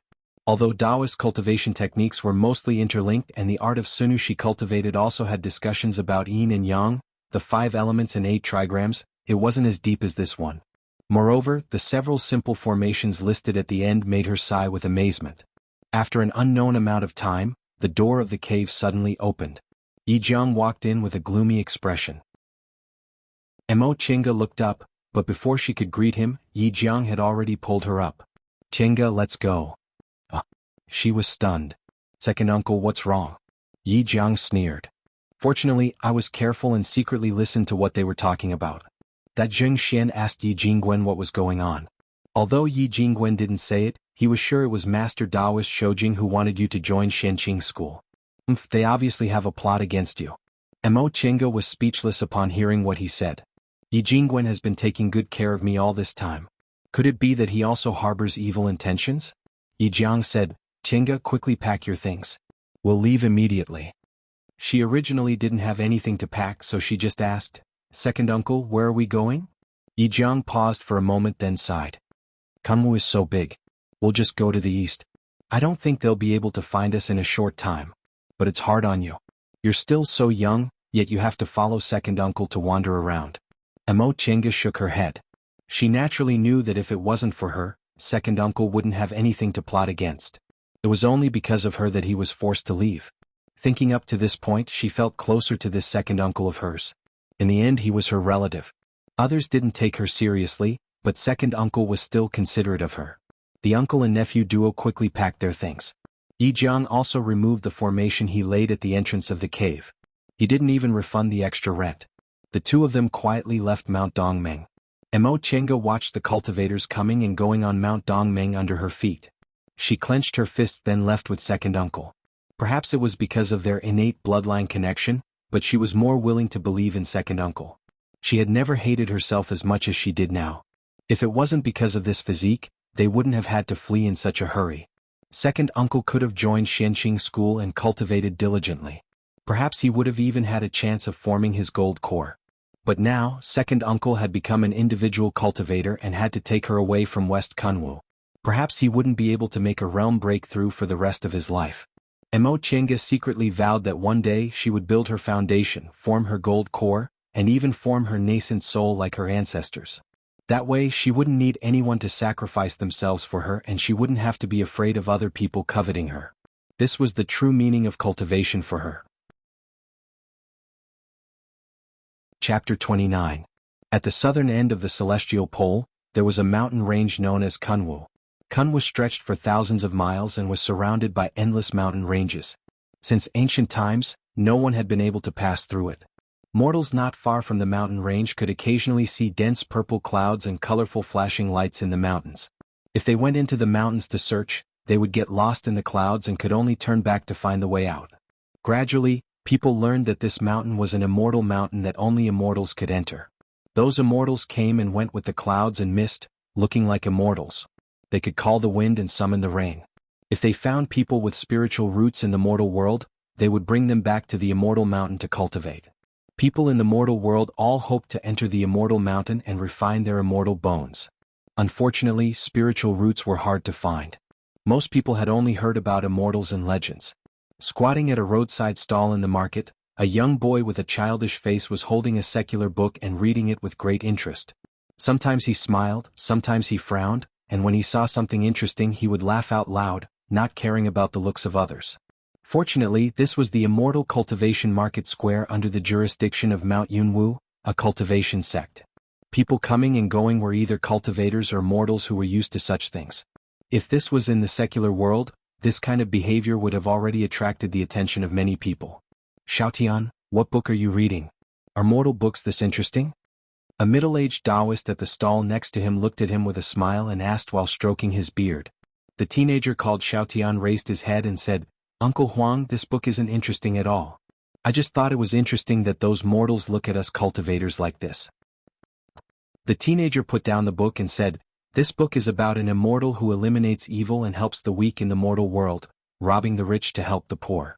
Later, the emperor of the secular world wanted to recruit him into the court, but in the end he just left and is free and unfettered in the mortal world. TSK. The teenager shook his head and said, Immortals don't benefit their cultivation, so why would they enter the secular world? It's clear that mortals have too good of an illusion about immortals. The Taoist surnamed Huang shook his head and said, mortals are just daydreaming. How can they imagine the difficulty of cultivation? The immortals that mortals talked about were actually cultivators like them. It was said that when one reached the pinnacle of cultivation, one could ascend to the celestial world and become an immortal. However, this was only a legend. As far as he knew, the highest realm of cultivators was only the deity transformation stage, and that was a matter from 1,000 years ago. That senior had long gone into seclusion, and it was unknown whether he was still alive or not. As for the remaining 4 realms, aura refining, foundation building, gold core, and nascent soul, each was more difficult to advance than the other. In the entire celestial pole, there were only several hundred people who had reached the nascent soul realm. The youth in front of him and Taoist Huang were only chi condensation cultivators. In this market square, there weren't many foundation establishment cultivators, and there weren't any golden core cultivators at all. The two of them sighed. The Taoist looked at his stall and said, "Little Tian, you haven't opened for business today, right?" Speaking of this, the young man sighed, "Before you came, there were people who came to ask, but they said that my things were too expensive. If second uncle wasn't in urgent need of medicinal pills, I would have directly sold them to the shop. It's a pity that the shopkeeper doesn't know what's good for him." On his stall there were a few array discs and array flags. These things could be used to lay formations, which were needed by all cultivators. They could be used to guard against others during cultivation or to gather spiritual aura. However, the path of formations was profound and unfathomable. Even several hundred years of research wouldn't be enough. Cultivators probably didn't have long lives, so there weren't many people who were willing to invest time in this path. Most sects and clans would have formation masters, and it was rare to see one among individual cultivators. Normally, his array discs should be very popular. However, these formations weren't common goods in the cultivation world, and the materials were hard to come by, so the price was very high. He had been on display for several days. From time to time, people came to ask about it, but they all shook their heads and left. Although the formation was good, if they couldn't afford it, they also couldn't sell it. The Taoist surnamed Huang's stall sold low-grade talismans, but they sold much better than Mo Tienga's. After being on display for one day, they were almost sold out. At this time, Taoist Huang hesitated for a while, then asked, "Little Tian, what's the lowest price for your formation?" Uncle Huang, do you want it?" The youth said in surprise. "If you want it, 300 spirit stones are enough." The previous price of this array disc was 400 spirit stones, which was indeed very favorable. Taoist Huang pondered for a while, then happily nodded. "All right, Uncle Huang will take advantage of you." He took out the money he earned from selling talismans today and counted his savings. The two of them handed over the spirit stones in one hand and the formation disc in the other. The youth took out a jade slip from his robe. "Uncle Huang, this is how to set up a formation. As long as you have the main formation flag, you can use this formation to attack and defend." Taoist Huang felt heartache as he handed over the spirit stones. He nodded and said, "I just know that the formation made by your uncle and nephew is definitely worth such a high price. If it's someone else, I really wouldn't be able to buy it." Even cultivation group disciples would need several years to accumulate 300 spirit stones, and individual cultivators might need to accumulate it for many years. If Taoist Huang wasn't good at making money, he most likely wouldn't be able to fork out this much money. "Uncle Huang, thank you very much. I'm going to buy some medicinal pills. Uncle is still waiting for me." After packing up his stall, the youth went to the shop opened by Mount Yunwu. Although Mount Yunwu was only a small cultivation group in the cultivation world, there were still many clans and individual cultivators who attached themselves to it. Many individual cultivators relied on Mount Yunwu's market square to obtain spirit stones for their cultivation. Mount Yunwu's shop was the largest shop in the market square. When the youth entered the shop assistant greeted him. "Fellow Taoist, what would you like?" The shop assistant was in the early stage of the aura refining realm. Seeing that the youth was only in the middle stage of the aura refining realm, he was quite polite. The youth said, "Do you have 10 small reversion pills?" Small reversion pills were healing medicine, so they were quite expensive. When people came to buy them, they usually only bought 1 or 2 pills. 10 pills was already considered a big deal. Upon hearing what the youth said, the smile on the shop assistant's face became even wider. Yes. Please wait a moment." The shop assistant turned around and reported to the shopkeeper. He then took out a jade bottle from behind the counter. These are small reversion pills. Please identify them. The shop assistant removed the bottle stopper and poured out a pill. A medicinal fragrance immediately assailed his nostrils. After carefully smelling it, he nodded and said, "These are the pills. There are 10 pills in total. That's a total of 500 spirit stones. If you have any rare items, you can also exchange them." The youth didn't say anything. He just took out the spirit stones from his storage bag and gave them to the shop assistant to count. After carefully putting the medicinal pills into his storage bag, the youth happily walked out of the shop. With these 10 small reversion pills, second uncle's injuries should be healed. After the youth left the shop, he made several turns and arrived at a small courtyard. Soon after, he made a hand seal and the courtyard's door opened. The youth entered the courtyard, pushed open the door and called out, "Second uncle?" After a long time, a voice came from the corner. "Little Tian, you're back." The voice was old and hoarse. An old man sat cross-legged on the bed in the corner. His face was dark green and he looked old. The youth walked over and excitedly took out the jade bottle from his robe. "Second uncle, Uncle Huang bought our 5 elements life and death formation. We've collected enough money to buy medicine." "Really?" The old man forced a smile and took the jade bottle from the youth. He then sighed and said, "I told you it's useless, but you still bought it. If you used it to buy aura-nourishing pills, your cultivation level could increase by at least 3 layers and reach the 10th layer. At that time, the Immortals' assembly would be easy," the youth said angrily. "Second uncle." The old man stopped talking and looked at him with a sigh. The youth finally smiled. "Second uncle, don't worry. Although my cultivation level isn't that high, I've practiced magic for a long time, so I'm also very hopeful." Even so, the old man's expression didn't soften. He only said, "If it doesn't work, we'll talk about it next time. Safety is more important. Don't fight recklessly." "I know. The most important thing for us cultivators is life. If we can't live forever, what's the point of cultivating? I'll definitely come back safely." The old man finally smiled. "It's good that you think that way. There are still 10 days left until the Immortals' assembly. You have to prepare well, especially the way to use spirit tools. This is a way to save your life. And, second uncle, you should heal your injuries first. I'm going to cultivate." "Okay, go." The youth left the room and opened the door of the next room.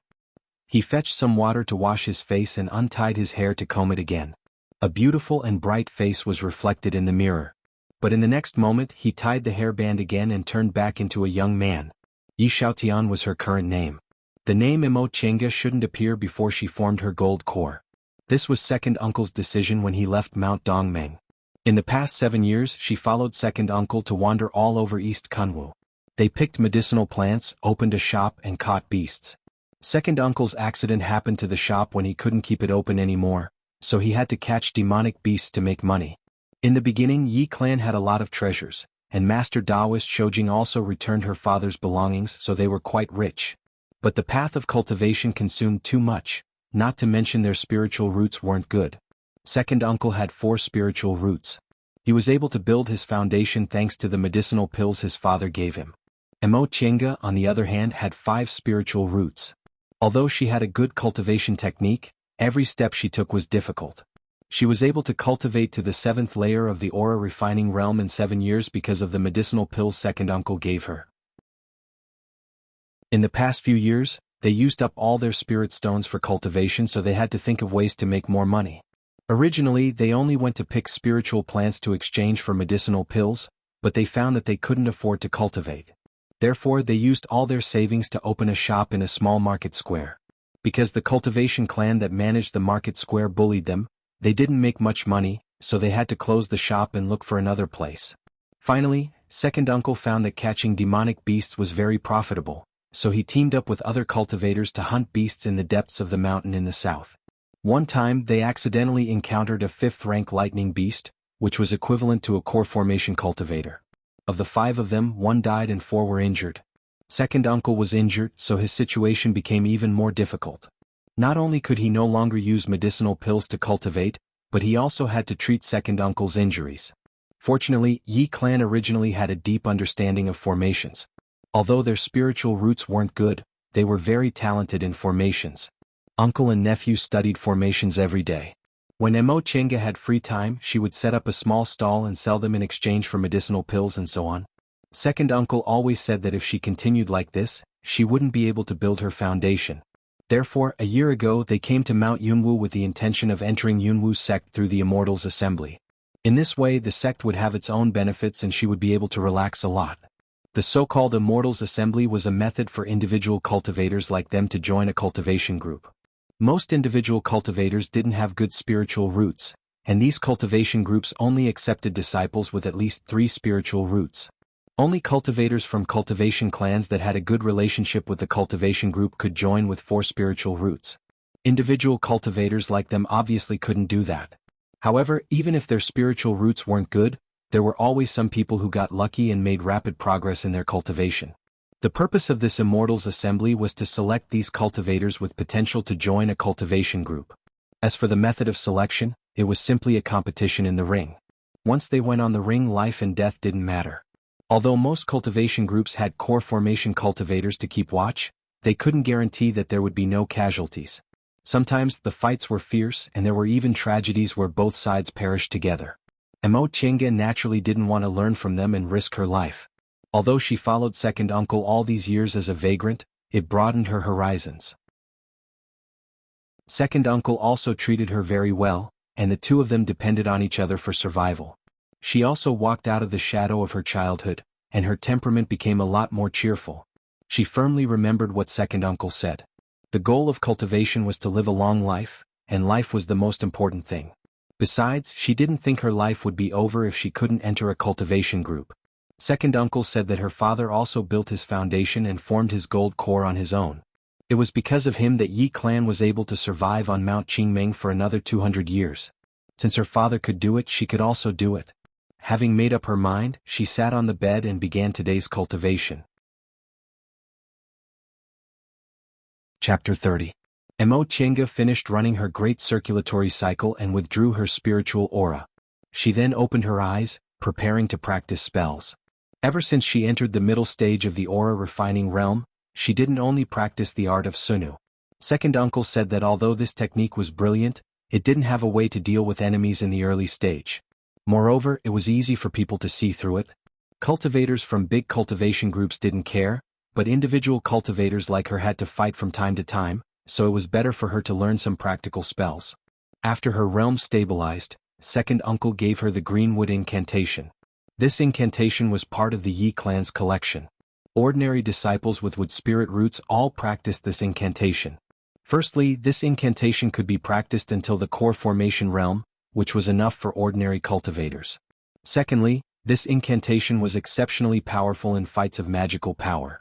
In the past few years, Mo Chenga had become proficient in using this art for the sake of the Immortals Assembly. Now that she had finished practicing the art of Sunu, she began to practice the spells of the Greenwood art. With a flip of her palm, several unknown seeds appeared in her hand. With a flick of her fingers, those seeds fell at the foot of the table. They quickly sprouted and grew into thorns, firmly entangling the table. Mo Chenga looked at the thorns and shook her head. If she wasn't fast enough, the table wouldn't move, but the person would. Soon after, she condensed a small fireball on her fingertip.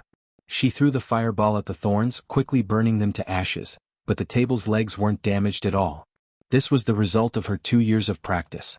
She could control her spiritual aura to a subtle level so she could burn anything she wanted. It could be said that it was an enhanced effect of Li Yushan's technique of burning a wall without damaging it. Using the Greenwood art to use seeds to cast the entanglement technique and fire spirit technique to control the enemy was the technique she came up with. Soon after, she practiced for a while. When she saw that the sky was bright, Mo Chenga got up, washed up, and went out to get some food. Cultivators in the 10th layer of the aura refining realm could abstain from eating, and cultivators in the foundation building realm could be free from dirt. She was only in the 7th layer of the aura refining realm, so she still needed to eat and bathe. Basically, she was still immortal. Therefore, it was an unwritten rule in the cultivation world that aura refining cultivators couldn't perform closed-door meditation for too long. After all, if you performed closed-door meditation for several months, you'd come out with a sore back and dirty body. Mo Chenga had never eaten fasting pills. First, although fasting pills were cheap, they were still medicinal pills. Second, how could fasting pills compare to real food? Although the mortal world's fire and smoke would increase the body's impurities, spirit beasts would not have to worry about this problem. Furthermore, it would increase the body's spiritual energy by a small amount. Although there weren't many spirit beasts capable of fighting, other beasts that had absorbed spiritual aura could be found everywhere. After all, this was the Kunwa mountain range.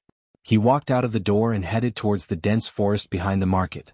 Every cultivator loved to eat fasting pills because they thought there would be impurities after they entered the world. Not everyone knew that eating spiritual beasts and spiritual plants wasn't a problem, and how could mortals dare to eat spiritual beasts? Because of that, Mo Chenga never had to worry about food. She just needed to casually go to this forest and catch a bird or pheasant. Once she entered the forest, she immediately saw a fat spiritual rabbit jumping around. Mo Chenga was delighted. Speaking of delicious, rabbits were still the best. However, rabbits had too many natural enemies, so they were rarely seen.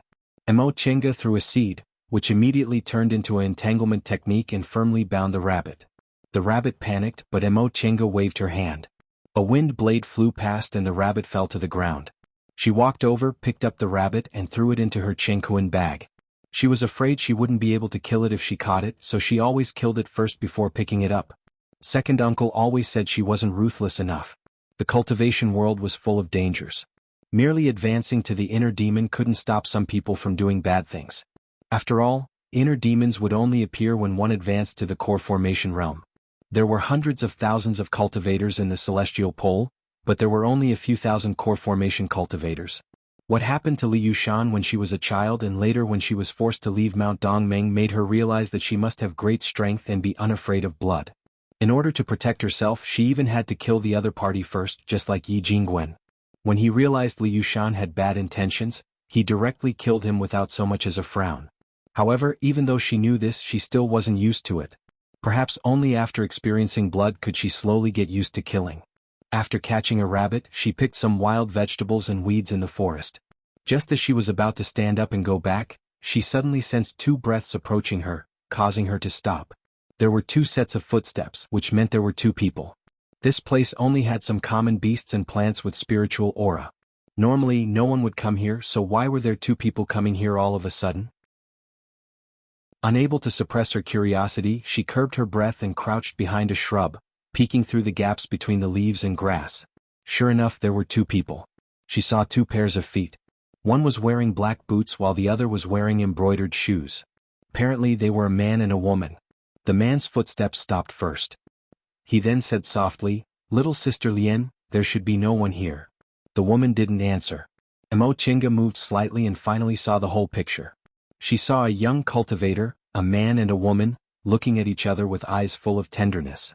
Their hands were tightly clasped together. It was obvious that they were very amorous. Mo Chenga suddenly felt so regretful that she wanted to bang her head against the wall. This was clearly a young couple looking for a place to have a rendezvous. Mo Chenga didn't look over there. She crouched down and hesitated. It was obviously inappropriate to go out now. Among these two people, the man was in the 7th layer of the aura refining realm like her while the woman was in the 6th layer. If it wasn't because she practiced the art of Sunu and her breath-concealing divine sense was stronger than theirs, she would have been discovered long ago. If she went out now, they would think she harbored bad intentions. Moreover, if their tryst was discovered, they would most likely teach her a lesson. She didn't want to be beaten up for no reason.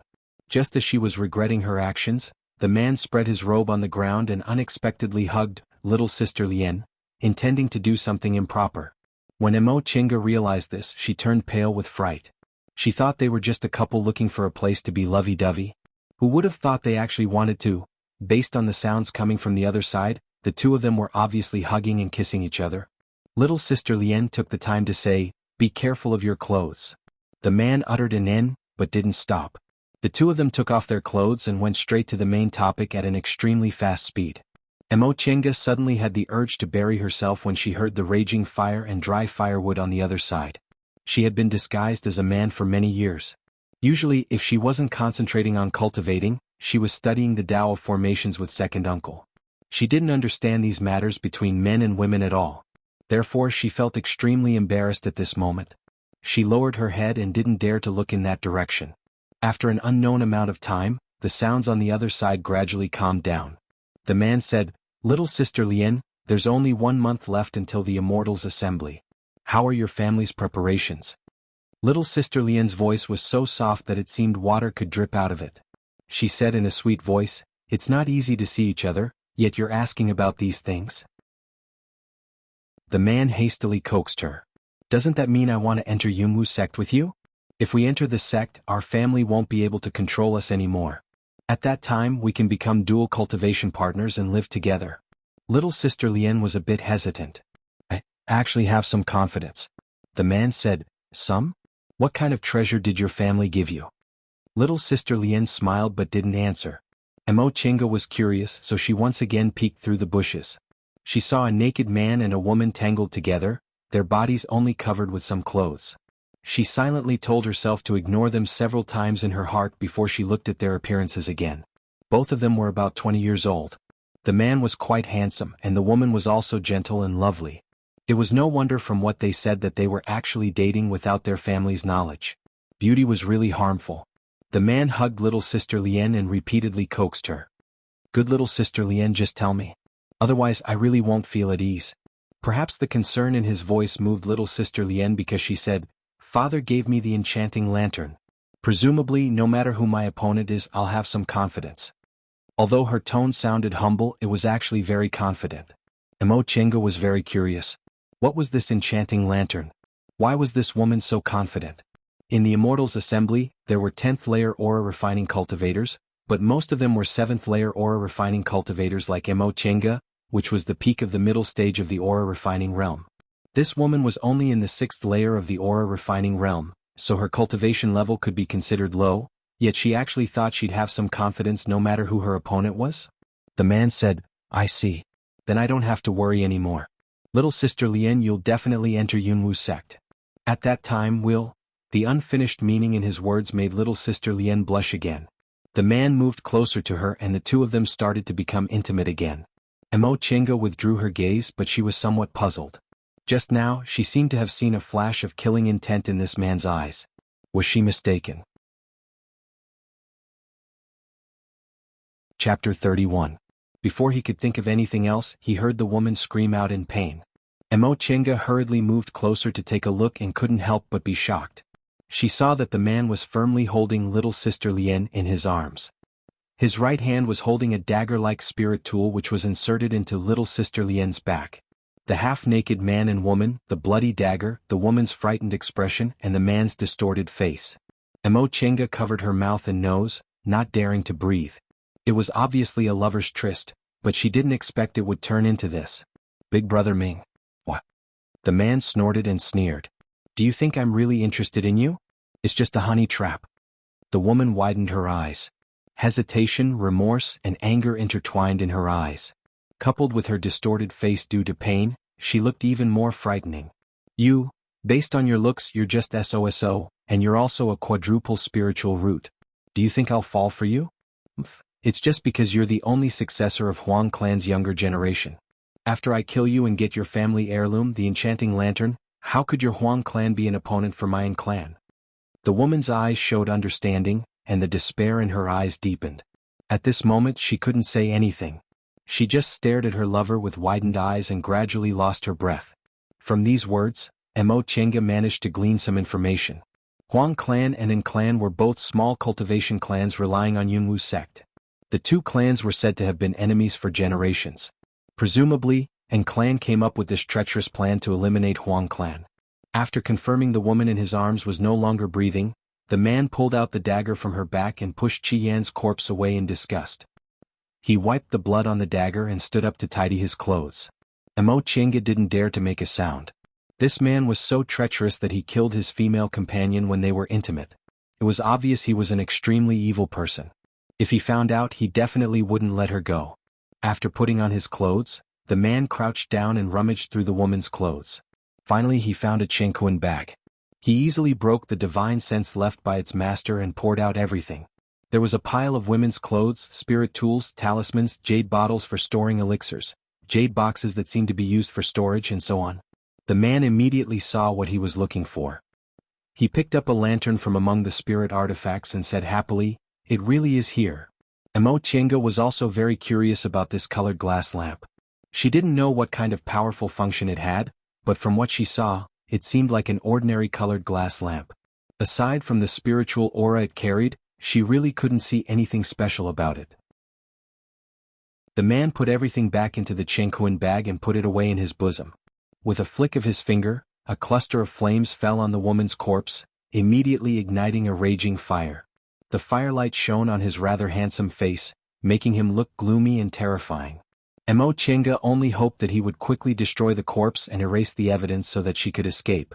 When she was 10 years old, she saw Yi Jingwen kill Liu Shan with a single sword strike. Later on, she followed second uncle to roam eastern Kunwu and often encountered dangerous situations. Second uncle never showed mercy to anyone who harbored evil intentions. But there had never been a time when she was so frightened. This man's killing methods were really too despicable.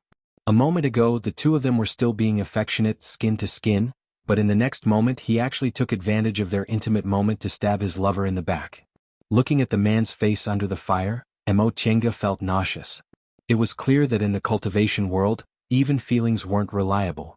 This definitely wasn't the only case of lovers killing each other. All of a sudden, the corner of her eyes blurred. She reacted extremely quickly and dodged to the side.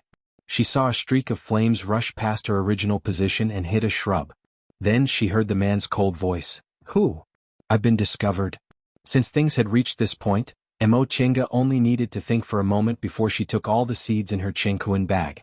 With his other hand he used the wind breath technique on his palm. A wind blade shot out and sliced at a shrub not far away. The shrub swayed for a moment, and then a fiery light shot towards the shrub that was swaying. Taking advantage of the time when the man's attention was drawn, she moved slightly and floated several feet away in an instant. She stealthily peeked through the shrub and saw that the man was fiercely staring in the direction where she shot the spell. Fortunately, he didn't discover her hiding place. Mo Chenga couldn't think of any way to escape. This man was obviously a vicious and merciless person. Her cultivation level was also the same as his, so it was impossible for her to escape without making a sound. She clenched her teeth. The only thing she could do now was to fight with her life on the line. Killing wasn't uncommon for her. In the past few years she had followed second uncle and encountered many dangerous situations. However, second uncle had built his foundation many years ago and Yi clan also had a rich collection, so second uncle's spells were powerful and his magic tool was also a high-grade one, so he didn't need her help. As for this man, he obviously wasn't a good person. It probably wasn't his first time killing people and robbing their treasures. Even though she practiced the art of Sunu and her spiritual power was much purer, she still didn't have the confidence to kill him. Since the man couldn't find her, he slowly walked towards the shrub. Fortunately, he wasn't heading in Mo Chenga's direction. However, he would be able to find her after a short search. Mo Chenga no longer hesitated. The moment he approached, she lightly flicked a seed towards him. In the forest, using things like seeds was indeed advantageous. She was also much more skilled in using spiritual aura compared to cultivators in the same realm as her, so she flicked the seed very lightly and was very difficult to detect. As soon as the man approached, the seed immediately expanded and turned into thorns, madly wrapping around the man's body. The man turned pale with fright and hastily brandished the spirit dagger in his hand. This dagger was presumably not an ordinary item. Before the thorns could wrap around the dagger, they were already cut into pieces. Since her hiding place was already exposed, Mo Chenga took advantage of the man's confusion and immediately retreated. Soon after, she threw another handful of seeds at him. The man had already figured out her appearance. He glared at her fiercely, but he didn't dare to hesitate.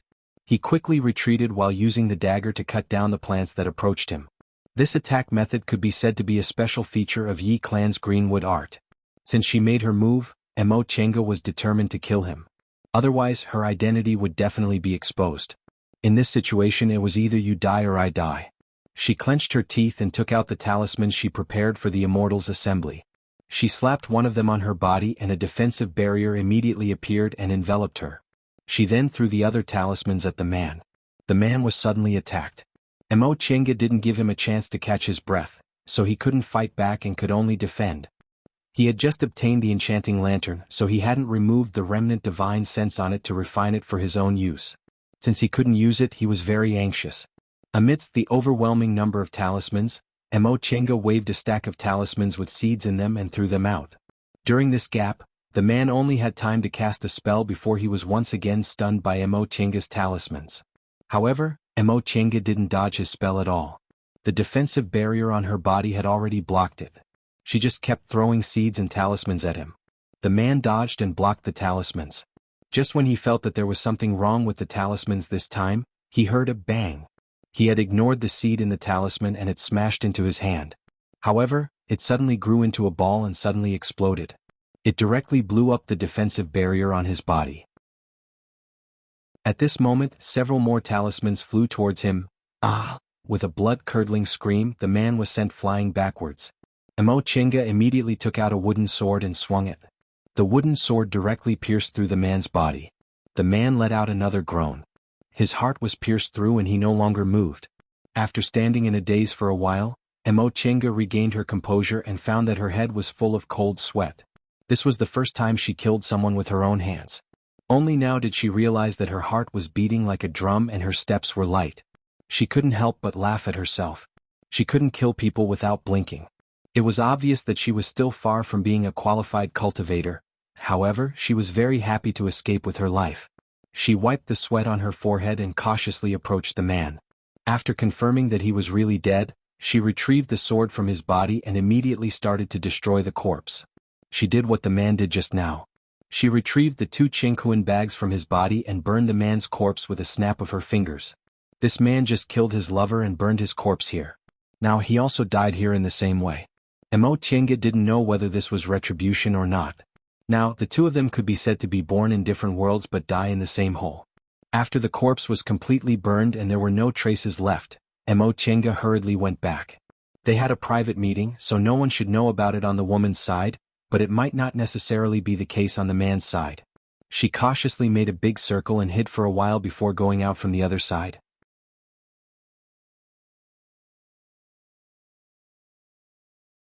However, fortunately, this brat surnamed and has a few powerful spirit weapons in his Chinquan bag. It's just that he didn't have the time to take them out because of your talismans. Otherwise, you wouldn't have killed him so easily today. Emo Chinga was suddenly enlightened. No wonder she only felt nervous and didn't feel it was difficult to deal with him. It turned out it was because she was lucky. That man didn't have the chance to take out his powerful spirit tool and died because of her talismans. Otherwise, she would have been in danger today. Yi Jiang pondered for a long time before he said, "The talismans on these 2 people can also make up the numbers. All talismans are the same. You can just use them and not be afraid of being discovered. Tomorrow you can use your remaining spirit stones to buy some more. I reckon the number won't be too far off." In addition, second uncle recently comprehended a new spirit trapping formation that can be temporarily laid. In the next few days you should practice more. With the help of the formation, you'll definitely have a much easier time. Soon after, he sighed and said, "If you can't do it this time, don't force yourself. At worst, you can try somewhere else. You're still young." Emo Chinga also knew second uncle felt the most important thing was to keep her life. Aura refining cultivators could live up to 200 years old, but she was only 17 years old. Her future was still unknown, so it wasn't worthwhile to throw her life away like those cultivators. Alright, go back and think about what you did wrong in today's fight. Maybe it'll be useful at the Immortals Assembly. You also have to adjust your spiritual power. Before the Immortals Assembly, your whole body has to be in its best state. Emo Chinga nodded. She no longer disturbed second uncle's recuperation and went back to her room. Having just experienced killing people, she wasn't in the mood to make something to eat. She first circulated her chi and adjusted her breathing to replenish the spiritual aura she consumed. Then she cultivated until morning before she opened her eyes to check the 2 people's Chinquan bags. First, she saw the woman's Chinquan bag. There were only a few talismans inside. Emo Chinga swept her gaze over them and was shocked. Although there were only a few, they were high-grade talismans for aura refining cultivators. This talisman was more useful than 10 low-grade talismans. Emo Chinga was overjoyed. The reason why she had so many talismans was because she bought them for the Immortals Assembly. However, high-grade aura refining talismans could only be made by foundation-building cultivators, so the market price wasn't cheap. Second uncle was injured, so he couldn't make talismans himself. The 2 of them didn't have many spirit stones, so they could only buy low-grade talismans. They couldn't afford high-grade talismans. Emo Chinga counted 5 talismans in total. 3 of them had the fire attribute and 2 had the water attribute. Talismans weren't like spells. They weren't limited by spiritual roots and could be activated with just a little spiritual aura. Aura refining cultivators couldn't do without talismans in fights of magical power, but they were limited by their financial resources. Those who could use a lot of talismans were mostly disciples of cultivation groups or clans. Emo Chinga's talismans had been around for a long time. However, with these 5 high-grade talismans, the ones she lost weren't a big deal. She only used about 40 to 50 talismans, so these talismans were completely replenished. She then looked at the other things. There were several pretty good spirit tools, but they weren't comparable to the enchanting lantern. Moreover, they had to be refined before they could be used, and she was afraid they'd be recognized if she took them out. Besides, she already had a greenwood sword. Second uncle said it was once used by her father and was later refined again. She didn't need to change spirit tools before she reached the foundation building realm. After all, spirit tools had to be nourished and refined for a long time before they could be used easily. In addition, there were several bottles of various kinds of medicinal pills, all of which were commonly used by aura refining cultivators. What made Mo Chenga happy was that there was a bottle of aura nourishing pills. She happened to be short of medicinal pills. There was also a bottle of look preserving pills. That woman probably spent a lot of money to buy them. One pill could preserve a person's youth for 10 years. However, Mo Chenga didn't need them. Not to mention she was only 17 years old. The art of Sunu originally had the effect of preserving one's youth and could even make a woman more beautiful. There were also several jade boxes. They seemed to contain some kind of spiritual plants, but she didn't recognize them. Next, there were the man's belongings. They were mostly spirit tools, medicinal pills, talismans, and clothes. Obviously, the Yin clan was better off than the Huang clan. Although they didn't have many talismans and they weren't high grade, their spirit tools and medicinal pills were much better than the woman's. There was even a bottle of aura-converging pills. Aura-converging pills were the best medicinal pills for aura-refining cultivators to consolidate their foundation and nourish their primordial aura. Their effects were several times better than aura-nourishing pills. Ordinary aura-refining cultivators wouldn't be able to afford them unless they were proud disciples of a cultivation group or had a high-level cultivator as an elder. Mo Chenga happily put away her belongings. Suddenly, she discovered a large bead among them. It looked like a pearl that contained spiritual aura. She tried to inject spiritual aura into it, but it was completely different from her spirit-gathering bead. There seemed to be a layer of something that isolated spiritual aura from the outside, making it impossible for her to inject it. In any case, she already had enough things today, so she didn't mind. She put the useless clothes into a chenkuan bag and the useful ones into her own chenkuan bag. After tossing and turning, she was really hungry.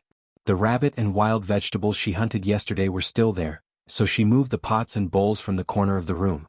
She scooped some water from the water jar outside and washed the pots and bowls. She also cleaned the rabbit, wild vegetables, and mushrooms before stewing them in one pot. Of course, this stewing wasn't the method of stewing in the mortal world. She used magic. When she was a child, she cooked for herself. Later, when she lived in the ancestral house, she often took advantage of the fact that Aunt Lin wasn't around to secretly cook for her in the middle of the night. Therefore, after she found out spiritual beasts could be eaten, she decided to cook for herself. At first, second uncle didn't approve of her cooking. He believed that cultivators shouldn't be greedy for good food. However, after he tasted it himself, he discovered that the impurities it added were negligible, so he let her do as she pleased. After a while, Mo Chenga gave half of the pot to second uncle. After eating and drinking to her heart's content, she still felt somewhat restless, so she decided to go out and scout around. Chapter 33. Mo Chenga went to the place where she usually set up her stall. Sure enough, she saw Taoist Huang there and greeted him, "Uncle Huang." Taoist Huang was very happy to see her. "Xiaotian, I haven't seen you for several days. Why didn't you come out to set up your stall?" Mo Chenga said, "It's because of the Immortals Assembly, so I probably won't come out for a while." Taoist Huang nodded in understanding. "You're right. This is a big deal. Hey, how are your preparations?" "It's the same. For individual cultivators like us, we never have enough things." Her words made Taoist Huang sigh. "Yes, we can't compare to the children of cultivation clans. We can ignore other chores and focus on cultivation. We can't lack spirit tools, talismans, and spirit stones." Mo Chenga was silent when it came to this topic. If her father hadn't met with an accident and second uncle hadn't been forced to give up the clan, she probably wouldn't have to spend so much time on chores. Taoist Huang comforted her. "Xiaotian, if you lack talismans, I'll give you a discount. If you don't have enough spirit stones, it's okay. You can take them first." Mo Chenga was rather moved by his words. In fact, she didn't have a deep friendship with Uncle Huang. They just talked a lot because they had been doing small business together for the past 2 years. Uncle Huang's spiritual roots weren't good, and his cultivation level was only in the 8th layer of the aura refining realm. He was getting older and had no hope of advancing, so he spent most of his time doing business, hoping to save some spirit stones for his descendants. They were all struggling young aura refining cultivators in the cultivation world, and none of them had it better than the other. It was really rare that Uncle Huang was willing to help them in this situation. No need, Uncle Huang. You can't earn much by selling talismans, so how can I take advantage of you? Besides, individual cultivators like us don't live like this. We have much more fighting experience than the children of those aristocratic clans. Mo Chenga said this with a bit of a guilty conscience. Although she was also an individual cultivator, she had a foundation-building elder, so she didn't have much fighting experience. However, second uncle would tell her a lot about his experience. Taoist Huang nodded in agreement. Yes, although the children of those aristocratic clans have their elders to guide them, they can't understand fighting with just a few words. Mo Chenga felt even more guilty. Remembering her purpose of coming out, she hurriedly changed the topic. By the way, Uncle Huang, I haven't been out for 2 days. Is there any news? News? Taoist Huang thought for a moment and said, Oh, it's news from the Immortals Assembly, right? Recently, there are more and more people coming here. Look at the street, there are many young cultivators. I guess they are here to participate in the Immortals Assembly. Only now did Mo Chenga notice that there were indeed a few more people here compared to 2 days ago. The closer the Immortals Assembly was, the more people would come. Many individual cultivators who failed to be selected by other cultivation groups would also come to try their luck. In addition, there were also cultivator clans from various regions, so the number of people who came from outside was actually much higher than before. More people means more disputes. Yesterday, Mo Chenga heard that the life lanterns of the most promising juniors from Huang clan and An clan, which were both dependent on Yunwu sect, had been extinguished. Furthermore, their corpses couldn't be found. Now both clans were blaming each other for their deaths. Little Tian, you also have to be careful, there might be people with bad intentions. Mo Chenga was startled. As it turned out, this matter was already exposed. On the surface, however, he pretended to be very surprised. Really? Taoist Huang didn't notice her abnormality. He just shook his head and said with a sigh, this kind of thing is too normal. Every time the Immortals Assembly approaches, it's not only the competing cultivation clans, but also many individual cultivators who encounter this kind of thing. Although we cultivators preach Tao Heart, inner demons are something that can only be encountered when one advances to the gold core formation realm. How could these people have the time to care about something that doesn't even exist? Mo Chenga felt a bit relieved.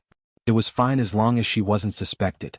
When she saw someone stopping in front of her stall, she smiled and said, Uncle Huang, you can continue with your business. I'm going to buy some things and prepare. Okay, go ahead, Taoist Huang answered and promptly went to greet the customer. The Immortals Assembly was a good opportunity to make money. Mo Chenga left the stall with a heavy expression.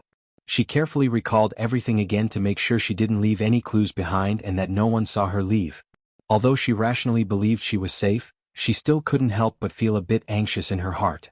In the end, she still wasn't calm enough. She told herself over and over again to calm down a bit. Although she came out to inquire about information, she still had other things to do. Once she calmed down, she went to the biggest shop on Mount Yunwu. Although it wasn't a big cultivation group like Shenqing School, the goods in Yunwu sect's shop were quite complete. Basically, anything could be bought. Mo Chenga didn't waste any time and directly asked the shop assistant, Do you have 20 restorative panaceas?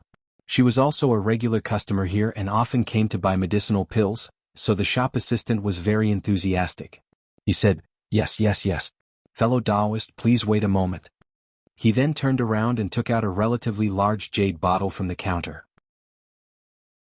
He carefully counted 20 pills and put them into a small jade bottle before handing it to her. Fellow Taoist, take a look. Is there any problem? He was counting them in front of her, and the quality of the medicinal pills was also pretty good. Mo Chenga nodded, took the medicinal pills and paid the spirit stones. Although the man and woman from yesterday didn't have a lot of spirit stones, it was enough for her to buy these. Speaking of which, robbery was indeed a good profession. The two of them, uncle and nephew, might as well kill 2 aura refining cultivators by accident while working hard. Of course, it was just a thought. If she was like those people who only cared about a moment of pleasure and didn't care about the consequences of not being able to form her gold core, she definitely wouldn't be so short-sighted. After buying the medicinal pills, Mo Chenga didn't linger and walked out of the shop.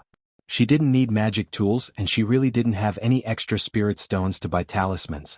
After thinking about it, what she lacked the most was still restorative panaceas.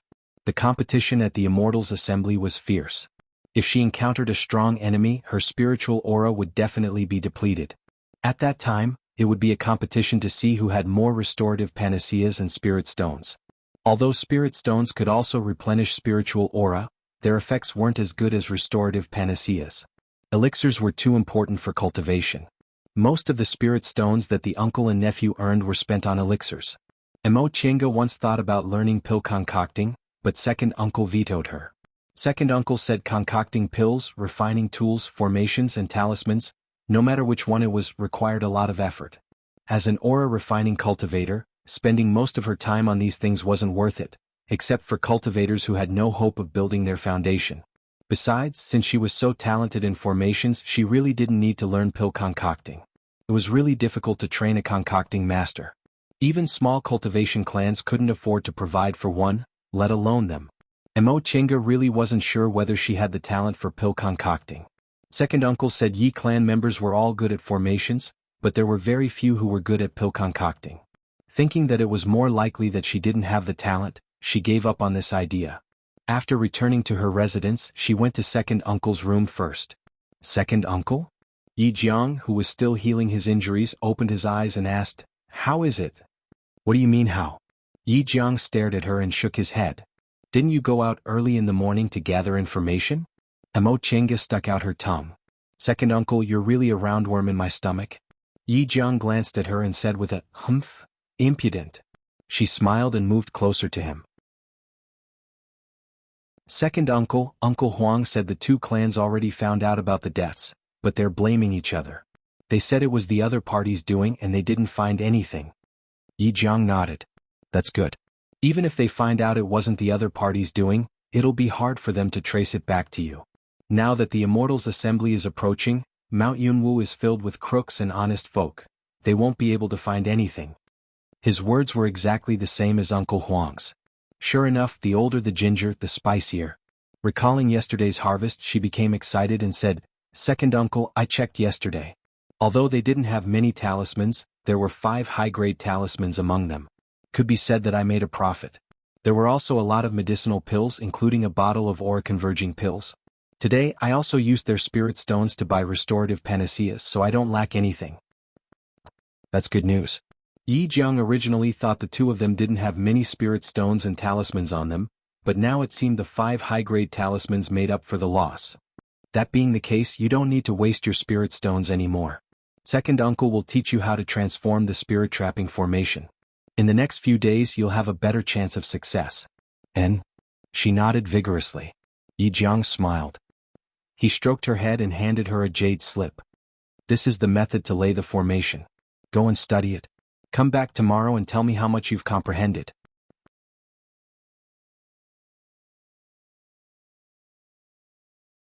Chapter 34.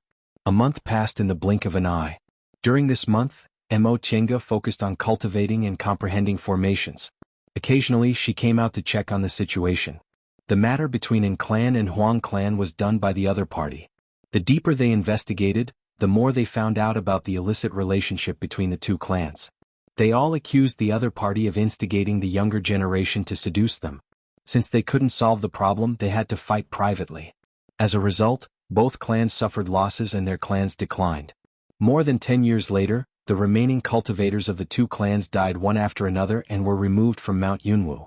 Of course, this was a story for later. Right now, as long as they didn't find out anything about her, Mo Chenga didn't care about them.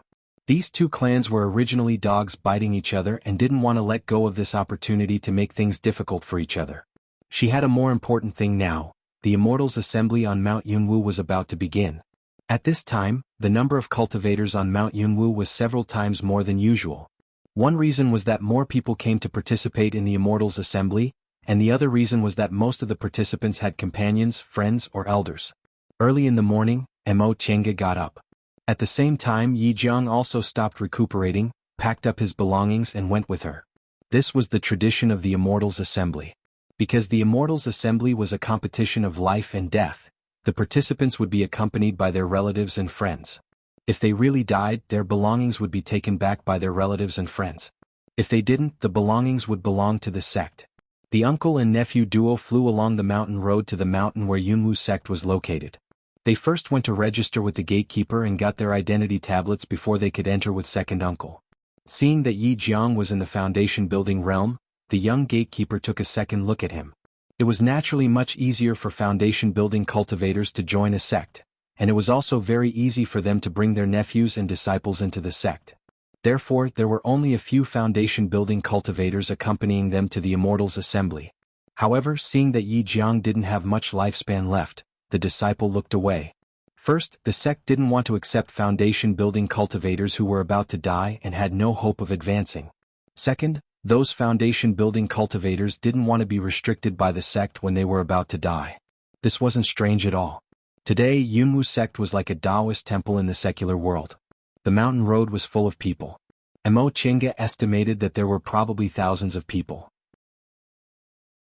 Of the 1,000 or so people, even if half of them wanted to go up on stage, there would still be over 1,000 people. However, the sect only recruited a few dozen people. It was clear how intense the competition was. After entering the Yunwu mountain gate, there was a large square. It occupied a large area and could accommodate 10,000 people. Behind the square was a magnificent hall surrounded by clouds and mist. It gave off the feeling of a celestial sect. At this moment, 10 arenas had already been set up on the square. Each arena was guarded by several foundation building cultivators. There were also aura refining cultivators registering. The rule of this arena was that if you won more than 10 people in the arena, you would advance to the next round. In the next round of competition, you would still have to win more people until there were only a few dozen people left. Second uncle had told her that it wasn't easy to fight from the beginning to the end. In the beginning, there would always be people who wanted to obtain the qualification as soon as possible, and the experts hadn't even gone on stage yet. In the end, there would be many people who had lost in other arenas. In order to fight for the last chance, they would even fight with their lives on the line. More than half of the casualties would happen at the last moment. Therefore, she decided to enter the arena at about the middle of the battle. This way she could avoid the front and back of the battle, and it should be easier for her to meet people who were fighting with their lives on the line. When the sun rose, several summoning talismans flew out of the hall and fell directly into the hands of the cultivators guarding the arenas. After these cultivators received the summoning talismans, they announced the start of the competition on their respective arenas. Each arena was a separate competition and everyone could fight once. Therefore, many people would first enter our arena at the beginning of the competition. If they couldn't win, they would pick a weaker arena and fight again. However, this method was rarely successful because talismans, spirit stones, and the like would be used up. Individual cultivators didn't have enough wealth to spend like this. Even if they did, they would inevitably suffer some injuries in the process, so it would be much harder to fight than the first time. Mo Chinga and Mo Chinga casually guarded our arena to watch. Soon they saw someone enter the arena. It was a strong man in the 9th layer of the aura refining realm in his 30s. According to the rules of the Immortals' Assembly, only those under the age of 50 could register. Because it was very difficult for cultivators to advance after the age of 50, most of the people present were in their 30s or 40s. There weren't many young people like Mo Chinga who hadn't reached 20 yet. The strong man handed over his identity tablet to the cultivator in charge of registration, then raised his voice and said, "Which fellow Taoist wants to come up and give me some pointers?" His voice was as loud as a bell, so the people below the arena could hear him clearly. Seeing that there was already a 9th layer aura refining cultivator at the beginning of the competition, the cultivators surrounding the arena sighed one after another. The 10th layer was the highest level of the aura refining realm. How could the 6th or 7th layer aura refining cultivators not feel helpless when there was already such a high-level person at the beginning? However, there were naturally some people who didn't want to let this go. Sure enough, someone came to the arena. He first handed over his identity tablet, then greeted the strong man. "Brother, I'm here to ask for your guidance." The two of them exchanged some pleasantries before they each took out their spirit tools and began to fight. Yi Jiang shook his head and said, "Let's go to the other arenas." Mo Chinga didn't have any objections. The fighting methods of the two cultivators in this arena were very ordinary. Her cultivation level was slightly lower, but relying on her handy greenwood sword and greenwood art, it wasn't difficult for her to win.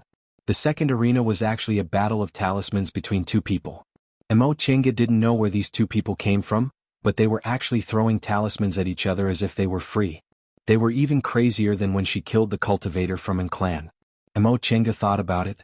She really couldn't think of any other way to deal with such an opponent other than throwing talismans like the other party.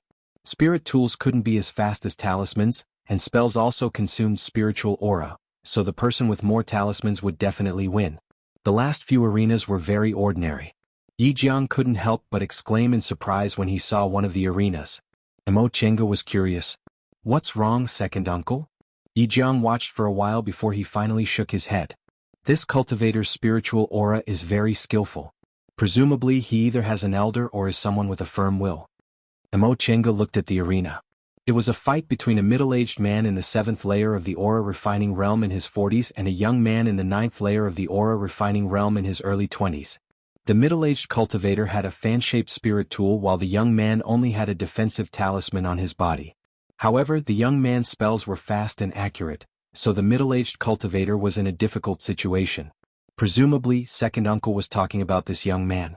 Emo Chenga watched for a long time but still couldn't figure anything out, so she said, "This person only practices spells very well." Yi Jiang smiled and shook his head. "This person's spells are very ordinary, but the circulation of his spiritual aura is very fast. Look at the time he attacks. He practically doesn't need to prepare before he casts spells one after another. Ordinary aura refining cultivators need a long time to circulate their spiritual aura before casting spells, and it's precisely because of this that talismans are faster than spells. But look at him, he's not much slower than talismans. This is the limit that aura refining cultivators can reach." Emo Chenga took a closer look. Sure enough, that was the case. This person cast spells as if he was casting talismans. One after another, his opponent couldn't parry them. To be able to practice this skill, it's either because of an elder's guidance or because he deliberately practiced the circulation of his spiritual aura. Moreover, he spent a lot of effort on it. To be able to spend so much effort on these seemingly useless things, and for such a long time, it's obvious that he's a person with a firm will. Emo Chenga felt great admiration. Not only did she admire this person's willpower, but she also admired second uncle's keen eyesight. Just by looking at the speed at which this young man cast spells, he was able to infer this person's temperament. The uncle and nephew duo looked around before they finally chose a place. Yi Jiang said, "This place is fine. You'll go next." Emo Chenga responded with a yes, and focused her attention on the fight in the ring. What was rare was that the two cultivators in the ring both looked like youths in their 20s. Moreover, both of them were in the 7th layer of the aura refining realm. One of them was using a flying sword while the other was using a whip. The flying sword was a high-grade spirit tool, and the young man using the sword also seemed to have a very pure spiritual aura. Gradually, the young man using the whip could only parry. Because the whip was only a middle-grade spirit tool, it simply didn't dare to come into contact with the flying sword and could only dodge. Before it could, the young man had no choice but to concede. Upon hearing the foundation-building cultivator at the side of the ring announcing the winner, the young man using the flying sword cupped his hands complacently and looked at the crowd below the ring. Yi Jiang said, "Go." Emo Chenga nodded and leaped onto the ring. She first greeted the foundation-building cultivator at the side, then handed over her identity tablet. After the foundation-building cultivator confirmed that there were no problems, she cupped her hands towards the young man and said, "I'm Yi Xiaotun.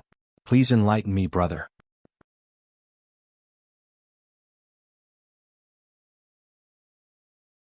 Chapter 35. Seeing that Emo Chenga didn't even look at him before she saluted the referee, as if she didn't take him seriously at all, the youth in the arena was very displeased. He let out a humph, and directly released his flying sword without returning the greeting. Emo Chenga was already prepared. She took out her greenwood sword and began to fight. Although greenwood sword was a wooden sword, it had been repaired by a high-level cultivator and was also a high-level spirit tool. Moreover, it matched her greenwood art, so it wasn't inferior to the opponent's flying sword. Thus they fought back and forth. Seeing that the youth was focused on controlling his flying sword, Emo Chenga secretly took out a handful of seeds from her Chengkuan bag. To qualify, she had to win 10 matches in a row. Although she could eat restorative panaceas, no one could predict what kind of difficult opponent she would encounter. Therefore, it was best to finish the match quickly to save spiritual aura. Therefore, Emo Chenga didn't intend to win slowly. She only probed the youth's strength and made a decision. She once again controlled her greenwood sword to meet the opponent's flying sword. In the next moment, she raised her left hand and 3 seeds flew towards the opponent. The opponent soon felt something was wrong. In his hurry, he didn't dare to take the seeds head-on and could only dodge. However, Chenga once again shot 3 seeds. This time he only managed to tilt his head while the other 2 seeds hit his body. A ball instantly grew out of the one on his body, and then it exploded his protective barrier. The one below immediately grew into thorns and firmly entangled his legs. The youth turned pale with fright and hurriedly commanded his flying sword to cut off the thorns. He then took out a talisman from his robe and threw it at Chenga to stall her greenwood sword. Chenga didn't block the talisman. Instead, she leaped up and retrieved her greenwood sword. She dodged the talisman and instantly rushed over with her sword. Before the young man had time to move, the greenwood sword shook off his flying sword and pointed at his chest. The youth didn't dare to move because Chenga already had a talisman in her other hand. He believed that as soon as he moved, the talisman would be thrown out. He had no choice but to reluctantly say, "I admit defeat." Chenga smiled and retrieved her greenwood sword. A few years ago, when she wandered around with second uncle, she discovered that cultivators relied too much on spirit tools and talismans in fights of magical powers, but they weren't good at martial arts. Therefore, on the basis of her light body technique, she fused it with secular martial arts. In this way, her reaction speed would be faster than others. That day when he killed the man from the Yin family in the forest, the reason why he was able to gain the upper hand was also because his reaction was faster than that man's. It was relatively easy for her to defeat this young man because second uncle had always asked her to practice the use of spiritual aura. Moreover, her spirit tool was also of high quality, so her chances of winning against someone of the same cultivation level or even 1 or 2 layers higher than her were quite high. After all, it wasn't like that day when she had to save her own life. Today, with second uncle below her, her life wasn't in danger, so she could face the enemy calmly. Of course, if the opponent was a level 10 Chi training cultivator or a level 9 Chi training cultivator, it would be difficult to win. The second person who came up was also a cultivator in the 7th layer of the aura refining realm like her. Chenga didn't have to spend too much effort to win. However, after that, no more 7th layer Chi refining cultivators came up, only 8th and 9th layer Chi refining cultivators. In the beginning, Chenga had an easy time, but after winning 5 or 6 battles, she started to feel a bit strenuous. The last few battles were basically won by relying on the greenwood sword, which was superior to ordinary high-grade spirit tools. Usually, their spiritual aura was almost exhausted after they finished fighting. Yunwu sect also had a rule that stated the winner could meditate for a while, but not for too long. Therefore, they had to rely on spirit stones to recover their spiritual aura. Fortunately, Chenga had prepared enough spirit stones, so she was able to recover her spiritual aura every time. However, after fighting 5 or 6 battles in a row, she still felt tired. This was mental exhaustion. Even though she had abundant spiritual aura, it didn't help her. Nevertheless, her winning streak had attracted the attention of the spectators in the surroundings. There were many 7th layer Chi refining cultivators participating in the Immortals Assembly, but most of them were 9th or 10th layer cultivators. It was very rare for someone to win against 4 cultivators whose cultivation level was higher than theirs in a row. At present, aside from this arena, there wasn't a single arena guarded by a 7th layer Chi refining cultivator. Moreover, the spell she used was indeed different from the others. Seeds sprouted in an instant and only attacked when they were in front of the enemy. It was much more powerful than ordinary wood element spells.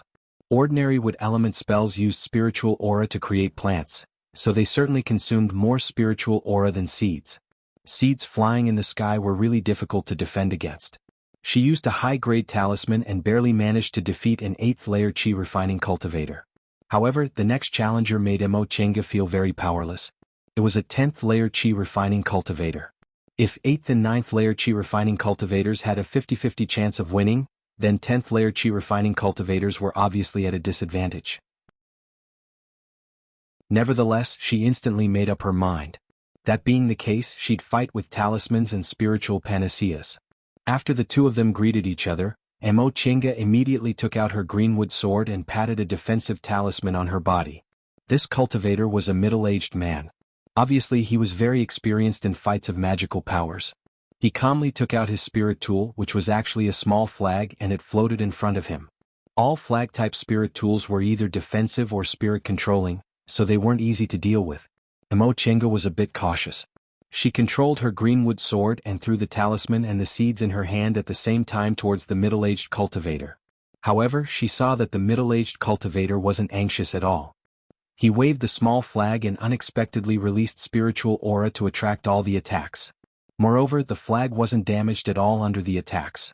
Chenga frowned. Apparently this flag was a defensive treasure. This was going to be troublesome. Her opponent's cultivation level was higher than hers, so his attacks would be very strenuous for her. Her plan was to make the first move and gain the upper hand. If she managed to injure her opponent, it would be much easier to deal with him. However, her opponent had this kind of spirit tool. She still threw a lot of seeds, but she didn't use the talismans anymore. If she didn't use them and wasted the talismans, it wouldn't be easy for her to continue fighting. While receiving her attacks, her opponent shot a fireball at her. Fire elemental magic was the most powerful magic among the 5 elements. As long as a cultivator had a fire elemental spiritual root, he or she would most likely cultivate fire elemental magic. Chenga didn't dare to underestimate him. She immediately used the light body technique to dodge to the side, but she found that it wasn't difficult to dodge the fireball. She was pleasantly surprised. It seemed her opponent was good at defense and not offense, so she still had a chance to win. Fortunately, she only used ordinary thorn grass and cactus. The seeds didn't cost much, so she just threw them as if they didn't cost anything. Chenga was a bit anxious because her attacks didn't work. If this went on, it would definitely be disadvantageous for her because she had been fighting for too long and was mentally exhausted to a certain extent. Although her opponent wasn't good at attacking, she still found it more and more difficult to dodge. Moreover, as long as her opponent raised the flag, he didn't need to use any defensive methods. It could be said that as long as he completely defended against her attacks, he would be in an invincible position because she would definitely make a mistake before him. No, she must change the situation to have a chance to win. She held a handful of seeds in her hand and threw more than 10 seeds at the same time. The middle-aged cultivator was still pouring spiritual aura into the small flag. He didn't notice that some of the seeds didn't fly at him but fell in other directions. Chenga patiently dodged the spells and threw the seeds. Finally, she threw all the seeds in the direction she wanted. She stopped, gathered the spiritual aura in her palms and suddenly pressed them down. Around the ring, several thistles and vines suddenly grew and surrounded the middle-aged cultivator. The middle-aged cultivator was shocked because he found these thistles and vines were circling around him. As they circled around, the scene in front of him gradually blurred. Soon, even the thistles and vines disappeared. His surroundings became hazy. He couldn't see anything except himself. He looked around and raised his vigilance. Deep in his heart there was a bit of fear. He originally didn't take this 7th layer aura refining boy seriously, but this move was obviously a formation. This was a field he was completely unfamiliar with. Suddenly, spells were thrown at him. He used the flag to block them one by one, but the attacks were endless. He couldn't relax. Eventually, his spiritual aura was slowly exhausted and the restorative panacea couldn't hold on for much longer. Outside the formation, Chenga didn't attack. Instead, she threw several spirit stones to control the formation. She rested for a while and waited for her opponent's spiritual aura to run out. Fortunately, her opponent wasn't proficient in formations and hadn't moved from his position. Otherwise, it would have been very difficult for her to lay a formation in the middle of a fight. Finally, seeing that her opponent was getting more and more tired, she took out a high-level water talisman and threw it at him. Water came up from the middle-aged cultivator's feet. Chenga threw another ordinary earth element spell, causing quicksand to appear under the cultivator's feet. The things under his feet weren't easy to detect. Moreover, it was already very strenuous for this cultivator to use the small flag. When the quicksand appeared, the water had already trapped him. He wanted to use the flag to break this spell, but he discovered that he didn't have enough spiritual aura. Chenga took out her greenwood sword and stabbed it towards that cultivator. Chapter 36. When the greenwood sword appeared in front of him, the middle-aged cultivator had no choice but to move the small flag to block the tip of the sword. However, the quicksand and water under his feet surged up even faster. Chenga didn't stop and threw another talisman at him. With a loud sound, the cultivator fell down in the ring. At this time, the foundation-building cultivator who was the referee walked forward and examined the cultivator. He then stood up and nodded. Yi Xiaotian wins. Chenga relaxed. Seeing second uncle's gratified smile, she hastily sat down to recover her spiritual aura. In order to consume her opponent's spiritual aura, she also took a restorative panacea. It wasn't easy for her to hold on, so she was really exhausted. Without the support of her spiritual aura, the formation lost its effectiveness. The thistles and thorns withered one after another. When the middle-aged cultivator finally saw the outside of the formation, he stood up with a pale face and jumped off the ring. The defense of his flag was really amazing. Mo Chenga used all her strength but still didn't cause him any serious injuries. However, losing to a 7th-layer aura refining cultivator was probably a big blow to his confidence. Moreover, if he lost this round he could only fight in another ring. The injuries he suffered and the medicine he took this time would affect his performance in the next round, so it would be much more difficult for him to win. Mo Chenga also didn't feel good. This was the 8th round. She still had to defeat 2 people to qualify for the next round. However, she was really too tired now. If another opponent like the middle-aged cultivator came, it would be very difficult for her to hold on. However, with her cultivation level, it would be very difficult for her to defeat 10 people if she had to fight against a bunch of 9th and 10th layer opponents who were just as eager to win. Besides, she was almost exhausted now. She also used talismans, medicinal pills and spirit stones, so she almost couldn't fight in the next ring. Therefore she could only fight with all her strength. In any case, second uncle was here. As long as she didn't court death, her life wouldn't be in danger. Unfortunately, if she was from a cultivation clan, she would send a disciple of her clan to fight in the ring. That way there would be a total of 10 people, unlike now where she could only fight recklessly. However, when she recovered her spiritual aura, she found that no one had entered the ring yet. The referee shouted again, "Those who want to fight, please come up quickly. If no one comes up within a quarter of an hour, the ring master will directly win." After a while someone finally came up. He was a 7th-layer chi refinement cultivator. Mo Chenga was baffled. Generally speaking, the opponents in the competition would become stronger and stronger. After watching the previous fights of magical powers, people who didn't have some skill wouldn't dare to step onto the stage. Only those who had a way to deal with their opponents would step onto the stage. Could it be that this 7th-layer aura refining cultivator, who was also like her, had something special about him?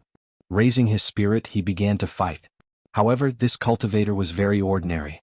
He used the verdant wood art and after a short while, the cultivator admitted defeat. Mo Chenga was greatly puzzled. Why did it seem like this cultivator was trying to make up the numbers for her?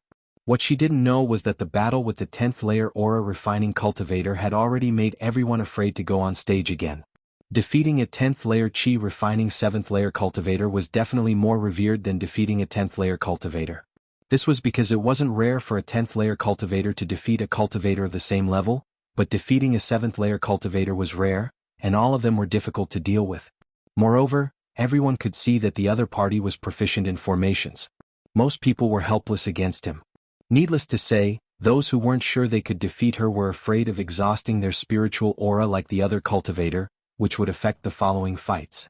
In any case, it hadn't been long since the competition started, so it didn't matter if she was a bit late. Therefore, almost everyone tacitly agreed to let her win this round so they could start the next one as soon as possible. After watching so many fights, the cultivator who stepped onto the stage realized he had almost no hope of winning, so he came up to experience her strength. He wanted to use this as a goal and come back next time. This time it took a long time for one person to step onto the stage. His cultivation level was even worse, only in the 6th layer. Soon he lost to her and left the stage. The referee, a foundation-building cultivator, called her to the side and handed her the identity tablet. He had already marked it and told her to come back after the fight was over. Then he announced the next round. Mo Chenga was ecstatic. She walked down the stage unsteadily and almost fell. Fortunately, Yi Jiang stepped forward and supported her. "Second uncle, I succeeded." Yi Jiang smiled and helped her out of the crowd. He said, "Rest for a while. It's good that you've won." Mo Chenga nodded, then sat cross-legged to adjust her breath until her spiritual aura recovered. After she stopped to adjust her breath, she opened her eyes and looked at second uncle with joy. "Second uncle, I really succeeded, right?" Yi Jiang nodded with a smile. "You really succeeded. If you concentrate on fighting, you'll naturally succeed." This wasn't to comfort her. She just didn't have much experience in life and death fights, but she wasn't weak in this kind of competition. Mo Chenga then looked worried. This is only the first round of the competition, but it's already so difficult. What about the next round? Thinking up to this point, Yi Jiang also sighed. If you can't succeed, then forget it. We won't force you. Indeed, she was already lucky to win.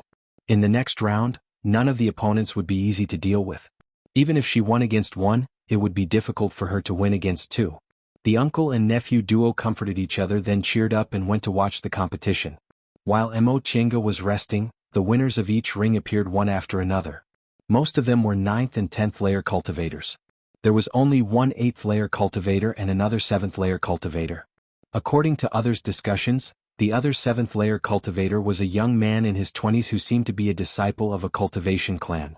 He had a magic weapon in his hand and no one could match him, so he smoothly won against 10 people. It was already afternoon, and the fights in the rings were getting more and more intense. Most of the people had already entered the rings, and now some of them were fighting with their lives on the line. Injuries occurred frequently, and the injuries were getting more and more serious. The more Mo Chenga watched, the more she couldn't bear to watch. This was the first time she participated in the Immortals Assembly.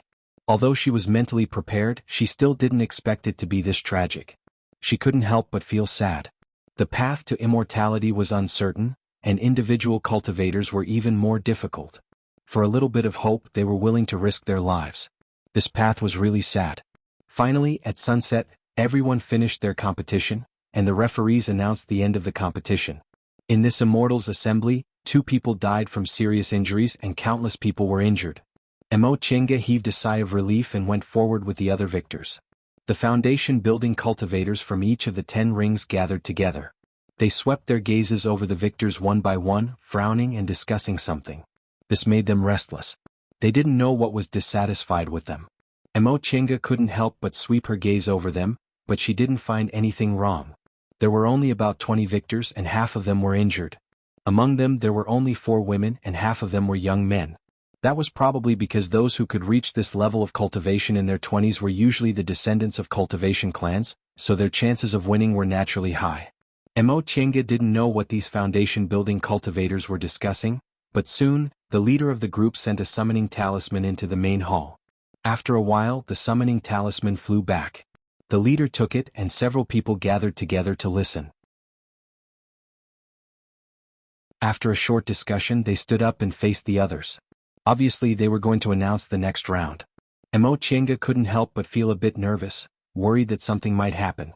The leader was a foundation-building cultivator with half white hair and a beard. He swept his solemn gaze over them and said, "Ladies and gentlemen, only 24 people won in the first round of the Immortals Assembly. Because of this, the sect head ordered that there's no need to continue the competition and that all 24 people will be accepted into the sect. You can go back and deal with your affairs first. Tomorrow at the hour of the 11th hour, report to the sect." Everyone was in an uproar.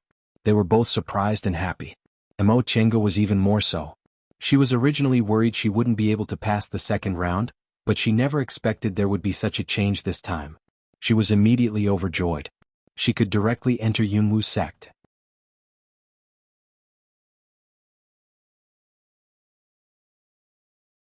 Chapter 37. Second uncle won't be by your side when you go up the mountain this time, so you have to be careful.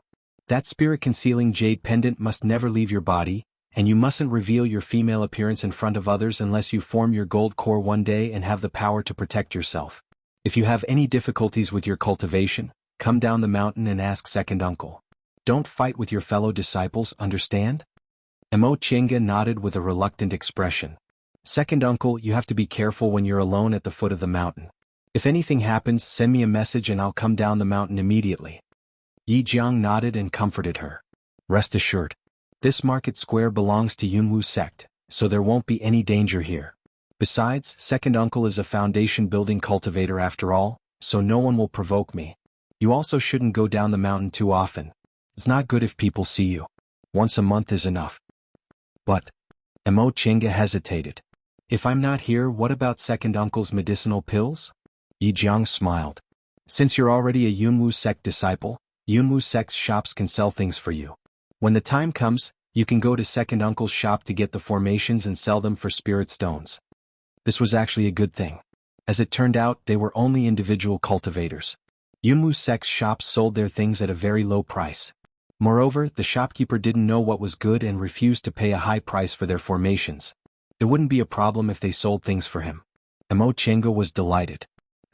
Second uncle, wait for me to build my foundation. At that time I can have my own immortal's cave and we can be together. Yi Jiang nodded with a smile. Second uncle will wait for you.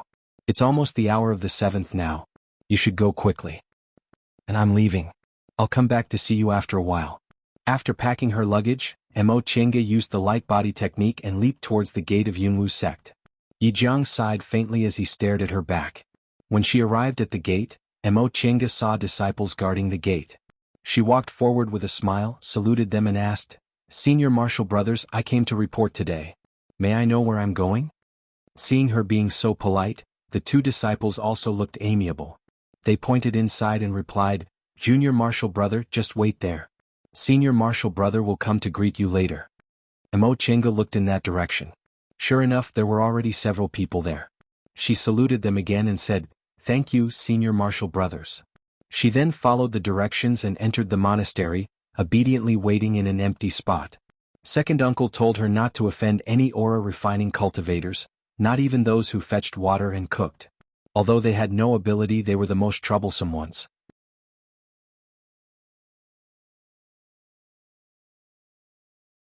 He swept his gaze over everyone and waited until everyone was standing respectfully before he said, Since you've joined my Yunwu sect, you must abide by Yunwu sect's rules.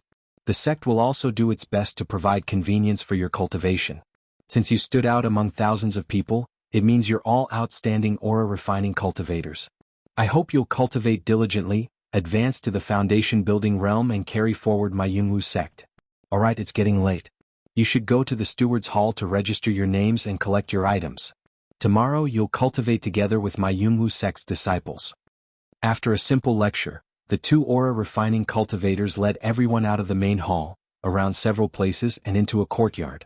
This courtyard was very simple. It didn't have the grandeur of the main hall at all. It looked just like an ordinary secular courtyard. There was a table in the courtyard's main hall, and a foundation building cultivator was sitting behind it, meditating. The two cultivators who led them into the hall respectfully said, Martial Uncle Yu, I've brought new disciples to register. The cultivator didn't answer and continued to cultivate. The two aura refining cultivators weren't in a hurry and just waited. After a long time, the foundation building cultivator finally opened his eyes. He faintly swept his gaze over them and said, Hand over your identity tablets one by one to collect your items. The two of them answered, Yes. He then turned to them and said, Junior Martial Brothers and Sisters, come in one by one. After you've collected your items, wait in the courtyard for a while. We'll take you to your residences in a moment. Everyone hastily nodded and said yes. Soon after, they went in one by one, none of them daring to compete. Soon it was Mo Chenga's turn to go in. The foundation building cultivator checked her identity tablet and wrote her name on another jade slip. He then took out another jade slip and told her to leave her divine sense imprint on both the jade slip and the jade slip. After leaving the jade slip, he handed the jade slip to her. Soon after, he picked up a Chengkuan bag out of nowhere and tossed it to her. Mo Chenga hastily caught it and saluted him before leaving. Soon, everyone finished registering and followed the two aura refining cultivators. This time, they walked for an unknown amount of time until they arrived at the back of the mountain. They took a detour and finally stopped at a mountain residence. This was also a courtyard, but it was different from the courtyard in the steward's hall. It was a bamboo house surrounded by a fence. Someone immediately came out. It was a middle-aged woman in the foundation building realm. The two aura refining disciples hastily stepped forward and saluted her. Greetings, Martial Uncle Lin. We're here to escort several new junior martial sisters. We'll have to trouble Martial Uncle to make arrangements for them. The woman frowned and said coldly, Why didn't you escort the female disciples here alone? It's not appropriate for so many men to come to my female courtyard. The two of them repeatedly apologized. Yes. Disciples were reckless. Martial Uncle, please punish us. The woman snorted. Forget it. Female disciples, follow me. The only 4 female disciples stepped forward and saluted her in unison. Greetings, Martial Uncle. That'll do. You can leave now. The woman led the female disciples into the courtyard, but she didn't pay any attention to the others. The two aura refining disciples smiled bitterly at each other. They then led everyone to another bamboo house. This is your residence. Senior Martial Brother Zhou is in charge of this place. However, he's out because he has something to do, so we'll take care of it first. Each of you will have a room, so 5 people will share a big house. I'll call your names so you can pick your own room. Soon, Mo Tiange was also assigned a room. She saluted, then went to the big house. Su Jingji was unexpectedly assigned to the same big house as her. 4 cultivators. Tidying up a room was nothing more than a few minor spells. Therefore, after a while, the cultivators living in the same big house met in the small hall and got to know each other. In Mo Tiange's room, aside from Su Jingji, there were 3 other people. 2 of them were in the 10th layer of the aura refining realm, and 1 was in the 9th layer of the aura refining realm. The 9th layer aura refining cultivator was called Qin Shi. He was the youth she saw yesterday who cast spells that were comparable to talismans. He seemed to be in his early 20s. He had a handsome face, but he didn't seem to like talking much. Of the 2 10th layer aura refining cultivators, one was called Lu Yidao. He was a very forthright and strong man. The other was called Jiang Shanghong. He seemed to be less than 30 years old. His facial features were regular, but he looked gloomy and cold. He seemed to be a cultivator who practiced water spells. In this house, Mo Tiange was the youngest. Both her cultivation level and age were the lowest, so she straightforwardly took them as her junior and called them senior martial brothers. The oldest was naturally Lu Yidao. He was already 32 years old, but he treated people warmly and had the demeanor of a boss, so he became her senior martial brother. Next was Jiang Shanghong, who was 28 years old. Su Jingji and Qin Shi looked about the same age, but Qin Shi said he was 24 years old while Su Jingji said he was 23 years old. Therefore Qin Shi was the oldest. Lu Yidao and Su Jingji were both the same age and cultivation level. Lu Yidao and Su Jingji repeatedly exclaimed that it was a coincidence and said they wanted to drink a cup of wine. Unfortunately, everyone had just arrived at the sect and it was getting dark. There was nowhere to find wine, so they could only give up. Since they had just arrived, everyone needed to tidy up their things. Therefore, they only gathered for a short while before returning to their respective rooms to cultivate and adapt to the environment. Mo Tiange finally heaved a sigh of relief after she returned to her small room and laid a defensive formation. She then sat on the bed, feeling powerless all over. Although she had the spirit-concealing jade pendant, she was still very worried that her disguise would be seen through. Fortunately, the jade pendant was just as Yi Jingwen said. Even nascent soul cultivators couldn't see through her constitution, so it was much safer for her to disguise as a man. Originally, she thought it would be a bit more convenient to enter the sect as a woman, but second uncle said the women in the sect might have already been assigned dual cultivation candidates, so it would be better for her to continue to disguise as a man. In any case, she didn't need to live with other people, so there shouldn't be any harm in being a bit more careful. Now, although she had her own room in the sect, she would still be living with many men, so she had to be extremely careful in the future. Chapter 38. The room wasn't big. In the corner of the room, there was a low bed covered with a straw mat and a praying mat. There was also a wooden table and a chair. Apart from that, there was nothing else. However, this was a cultivation group after all. Both the straw mat and the wooden table had a faint spiritual aura. Obviously, they weren't secular things. Once she settled down, Mo Tiange took out all kinds of things from her Qingkuan bag. For example, bedding. Although she didn't need to rest much now, having a quilt made her feel warmer. After everything was packed, she checked the things she brought back. This Qingkuan bag was the most common kind in the cultivation world, far inferior to Mo Tiange's. After all, her Qingkuan bag was Yi Clan's collection and wasn't a common item. There weren't many things inside. There was a jade tablet, a cultivation technique manual, 2 bottles of medicinal pills, 20 spirit stones, and a jade slip called Yunwu Sect's Handbook, which recorded the sect's rules and precautions. That jade tablet was an identity tablet. She saw Yi Jingwen use it many years ago. Cultivation groups often used it to prove their disciples' identities. The jade tablet was engraved with the name, age, cultivation level, and so on. At the same time, the sect kept a copy of it for verification if a missing disciple returned. Yunwu Sect's Aura Refining Realm Cultivation Technique Manual was distributed according to the 5 elements. For example, Mo Tiange was registered as cultivating a wood element cultivation technique during the Immortals Assembly, so this cultivation technique was of the wood element. However, this cultivation technique was called the Art of Longevity. It was the most common basic cultivation technique in the cultivation world. It was just a bit more complete than the one circulating in the outside world and also had some annotations from predecessors. There were also 20 spirit stones and 2 bottles of medicinal pills, which were the rewards of the Immortals Assembly. From now on, they would be distributed like ordinary disciples every month. Mo Tienga was very happy with these 2 bottles of medicinal pills. With her spiritual roots, a good cultivation technique, spirit gathering pearl, and spirit gathering formation, she could only guarantee that she wouldn't fall behind ordinary cultivators with 3 spiritual roots. If she wanted to stand out among them, medicinal pills were indispensable. Today she didn't cultivate. Instead she had a good sleep. When she woke up early in the morning she was full of energy. When she left the room the small hall was quiet. There were cultivators' breaths in the other rooms, so presumably they were all cultivating. She locked the door and went out to freshen up. It was written in the booklet that this bamboo house had a small stream flowing behind it. The sect drew the water from the stream to form a pool for the disciples to wash. Turning to the back of the house, there was indeed a pool. There was no one around at the moment, so she took a handkerchief to wash up. Of course he would forget about combing his hair. He could go back to his room and do it slowly.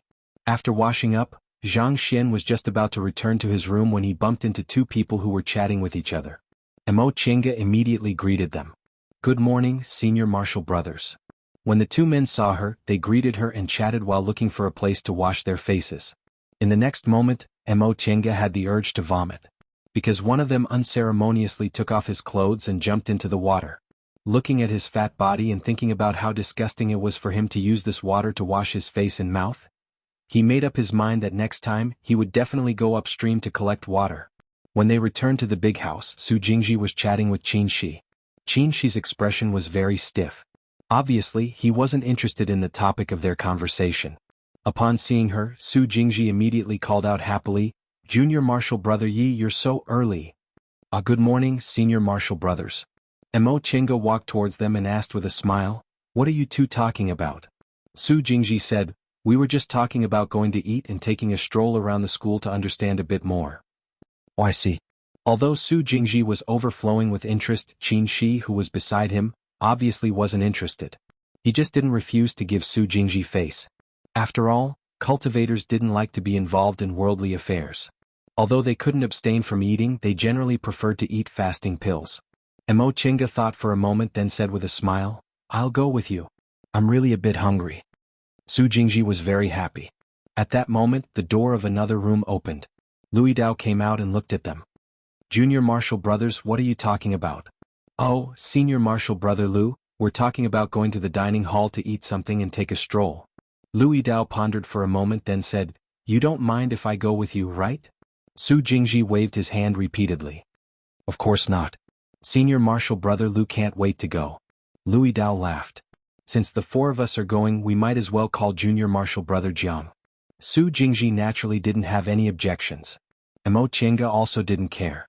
It was naturally good for her to have a good relationship with the Senior Martial Brothers who lived with her. Qin Shi still had a wooden expression on his face. No one knew what he was thinking. Louis Dao knocked on Jiang Shanghang's door. "Junior Martial Brother Jiang." A moment later, the door opened.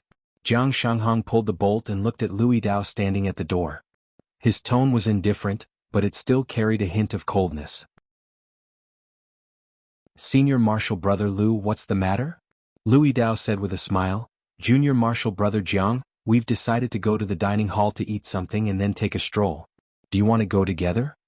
Jiang Shanghang frowned. "I'm not going." Louis Dao was stunned.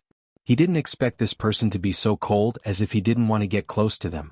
He didn't insist and said with a smile, "Junior Martial Brother Jiang, please help yourself. We'll be leaving first." Jiang Shanghang uttered an N, then closed the door in Louis Dao's face. Louis Dao didn't mind. He turned around and called out to the others, "Let's go." Mo Tienga and Su Jingji glanced at each other, then shook their heads and followed Louis Dao out. After walking for a short distance, Su Jingji secretly said to her, "This Senior Martial Brother Jiang is also from a cultivation clan of Yunwu sect. I heard he was abandoned by his clan and gave the opportunity to enter the sect to his cousin. He wasn't willing to accept this, so he was willing to risk his life to participate in the Immortals' Assembly." Oh. Mo Tienga finally understood. Presumably, this person's heart was filled with ambition, so he simply didn't want to spend his time on anything other than cultivation. Junior Martial Brother Jiang's cultivation level is already in the 10th layer of the aura refining realm before he's 30 years old. It's already very rare, but their clan actually gave up on such a disciple? Louis Dao, who had heard their conversation, also came over. Su Jingji was also a member of a cultivation clan, so he knew a lot about this situation. He said, "Senior martial brother Lu doesn't know, but their Jiang clan is also one of the best cultivation clans in Yunwu sect. They have 2 core formation cultivators and dozens of foundation building cultivators. They don't care about disciples with 3 spiritual roots or below. This senior martial brother Jiang originally had an elder who, because of a power struggle within the clan, offended the current clan head. That elder has long passed away, so senior martial brother Jiang has to take his anger out on everyone." Aside from Su Jingji, everyone present was an individual cultivator. They couldn't imagine the power struggle within a cultivation clan, so they could only shake their heads. Lu Yidao sighed and said, "Although this junior martial brother Jiang's spiritual roots aren't too good, he's very hardworking in his cultivation. If he had the clan's support, presumably he would have been able to build his foundation. What a pity." Su Jingji also shook his head. According to their Jiang clan's power, they can recommend several disciples to enter the sect every year.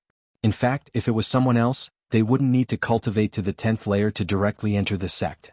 They basically wouldn't need to participate in the Immortals Assembly. Unlike our Su clan, which is only a small cultivation clan with very few quotas, we have no choice but to participate in the Immortals Assembly. Several people sighed inwardly. Being an individual cultivator wasn't easy, and cultivation clans weren't always smooth sailing either. Both had their own difficulties. In conclusion, there was only one reason: the path to immortality was difficult.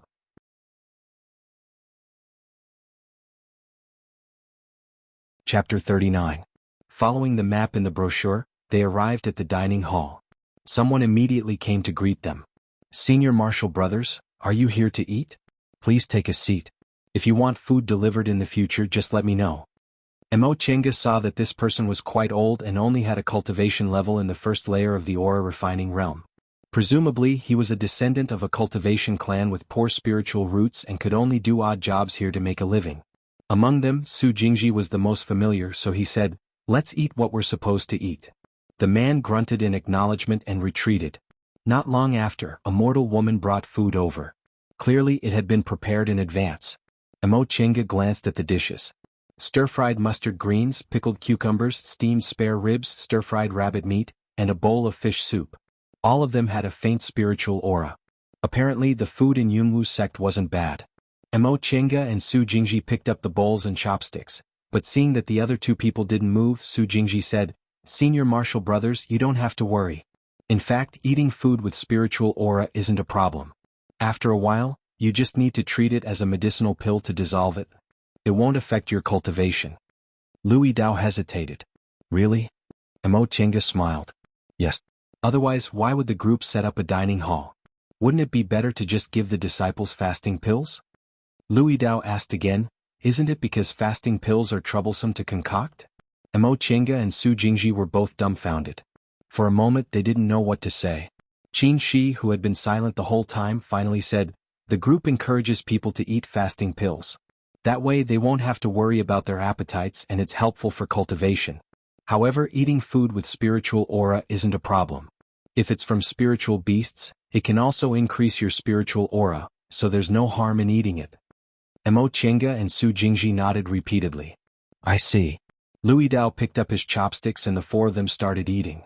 Most of the time, it was Mo Chenga and Su Jingji eating. The 2 of them only tasted a few mouthfuls. It was clear that the 2 of them had firm Dao hearts and didn't care about the desire for good food.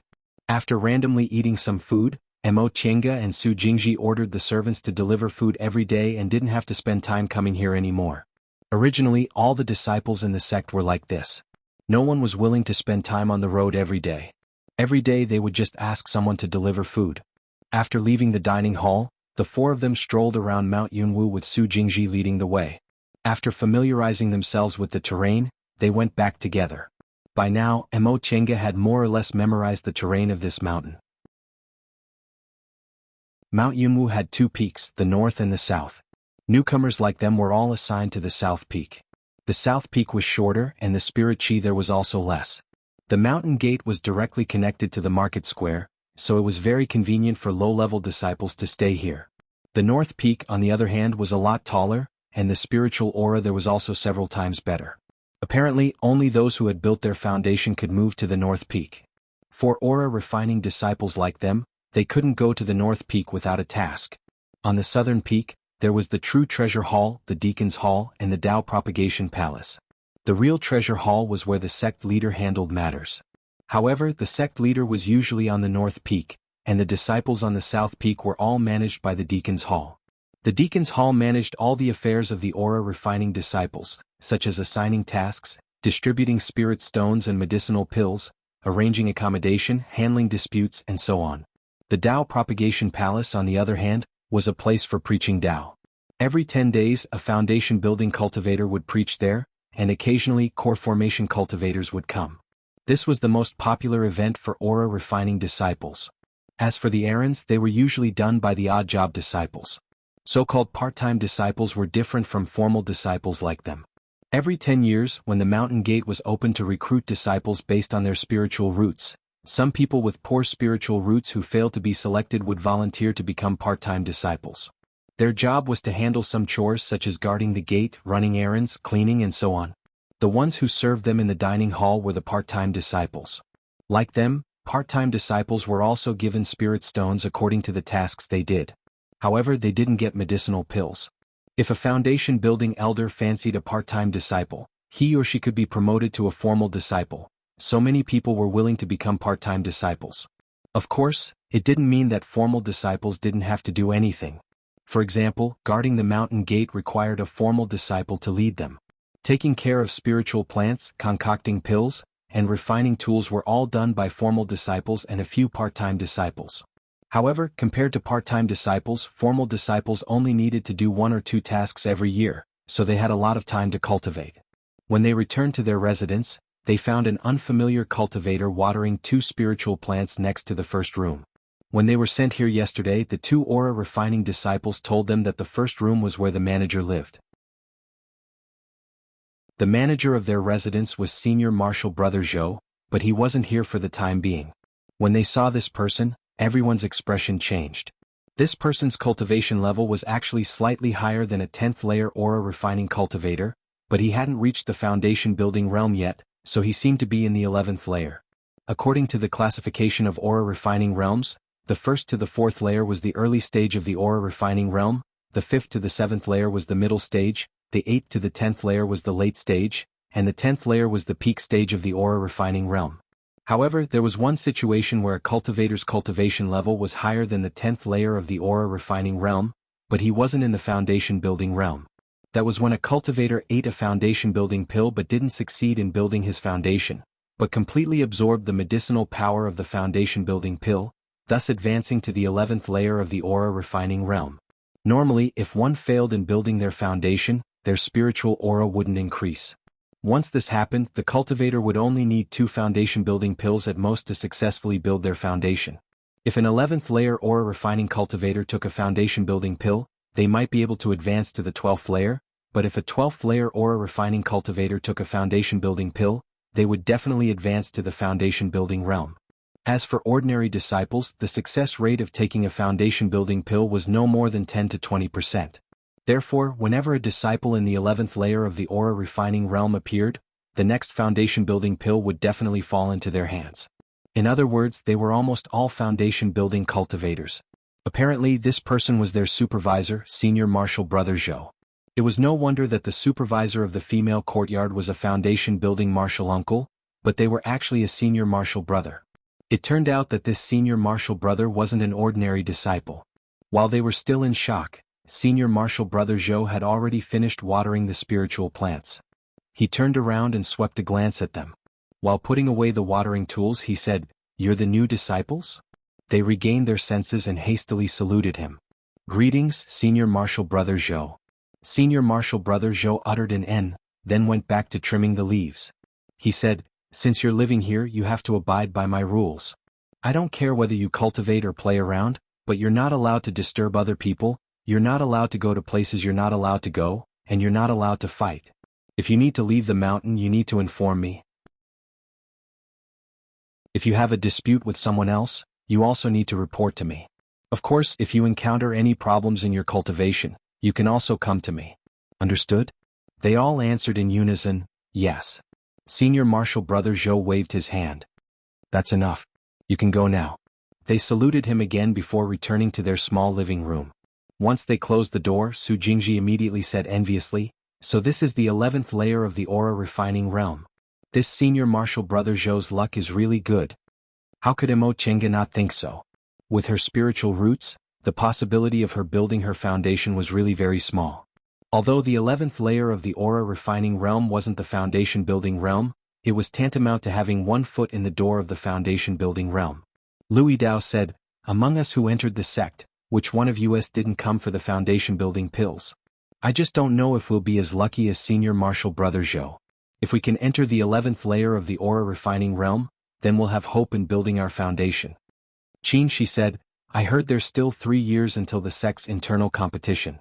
Work hard." The three of them nodded repeatedly. The internal competition would award foundation building pills according to the ranking, so they naturally wouldn't let this opportunity slip by. However, Mo Chenga was very worried. Louis Dao was in the 10th layer, so in the next 3 years he only needed to practice fighting. Qin Shi was in the 9th layer, so he had a high chance of entering the 10th layer. He was also good at fights of magical powers. As for Su Jingji, his cultivation level was a bit higher than hers, and he also had the backing of his clan. Only she, who was in the 7th layer of the aura refining realm, could enter the sect through luck. Being able to reach the 9th layer of the aura refining realm within 3 years was already very ideal. Wanting to win a foundation building pill was too difficult.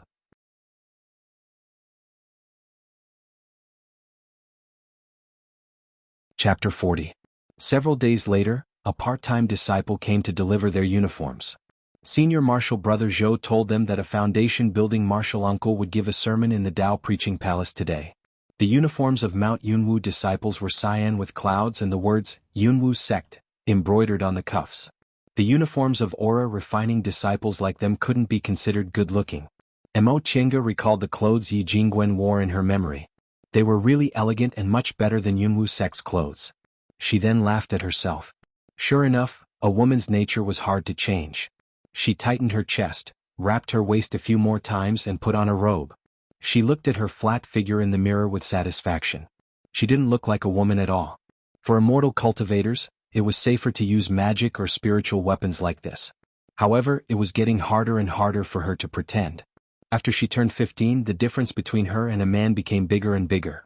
Not only did she have to tie her chest and waist, but she also had to pretend to be a man. Fortunately, her voice wasn't sharp, so it wasn't easy to be suspicious.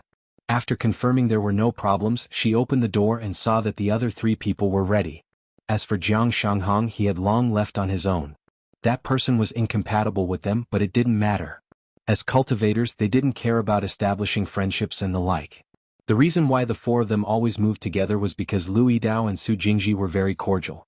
Fortunately, apart from them, everyone was focused on cultivating. Otherwise, she also wanted to learn from Jiang Shanghong and ignore everything. When they arrived at the Tao Preaching Palace, everyone found a place to sit.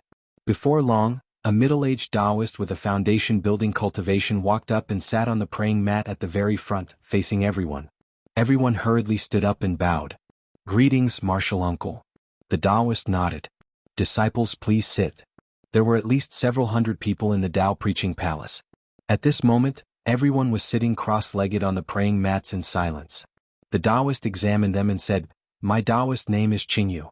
This month I'll preach to the disciples. A few days ago, a group of new disciples entered the sect, so today I'll talk about the meaning of Tao. Dear disciples, what is the Tao to you? Why do you cultivate?" Once Taoist Qingyu finished speaking, a disciple in the front row answered, "Martial uncle, Tao is the law of heaven and earth. Cultivating is for longevity." Taoist Qingyu nodded, then asked, "Does any of the disciples have any objections?" Another person answered, reporting to Uncle Master, "This disciple thinks that Tao is the origin, and cultivation is for longevity." Taoist Qingyu nodded with a smile. "You're right. Tao begets 1, 1 begets 2, 2 begets 3, 3 begets all things, and that is the origin. The sun and moon lay dormant, the 4 seasons alternated, and everything in the netherworld followed the cause. These were the laws of heaven and earth. We cultivate for the sake of longevity, and also the process of pursuing the Tao. Logically speaking, life and death, withering and flourishing, were originally the Tao of heaven and earth, but immortality was jumping out of life and death, so why was it still considered to be pursuing Tao? You must know that the way of the heavens is to exist forever. What we pursue is to abandon the glory of withering away and live forever with the heavens. Therefore, cultivating to become an immortal was both obeying and defying the heavens. All living things have their own ups and downs. If we want to jump out of all living things, then we will have to go against the heavens. As a result, when one successfully cultivates to become an immortal, there will be tribulations to overcome. This is the reason why heaven and earth do not tolerate this. However, after overcoming the tribulations and ascending to the great Tao, the heavenly Tao leaves a slim chance of survival for all living beings. We cultivate to become immortals, but we accept the test according to the way of the heavens. How to go against the heavens and reach the state of obeying the heavens is what we, cultivators, do. Everyone listened attentively, and Mo Chenga was even more attentive. This was the first time she heard this theory about Tao.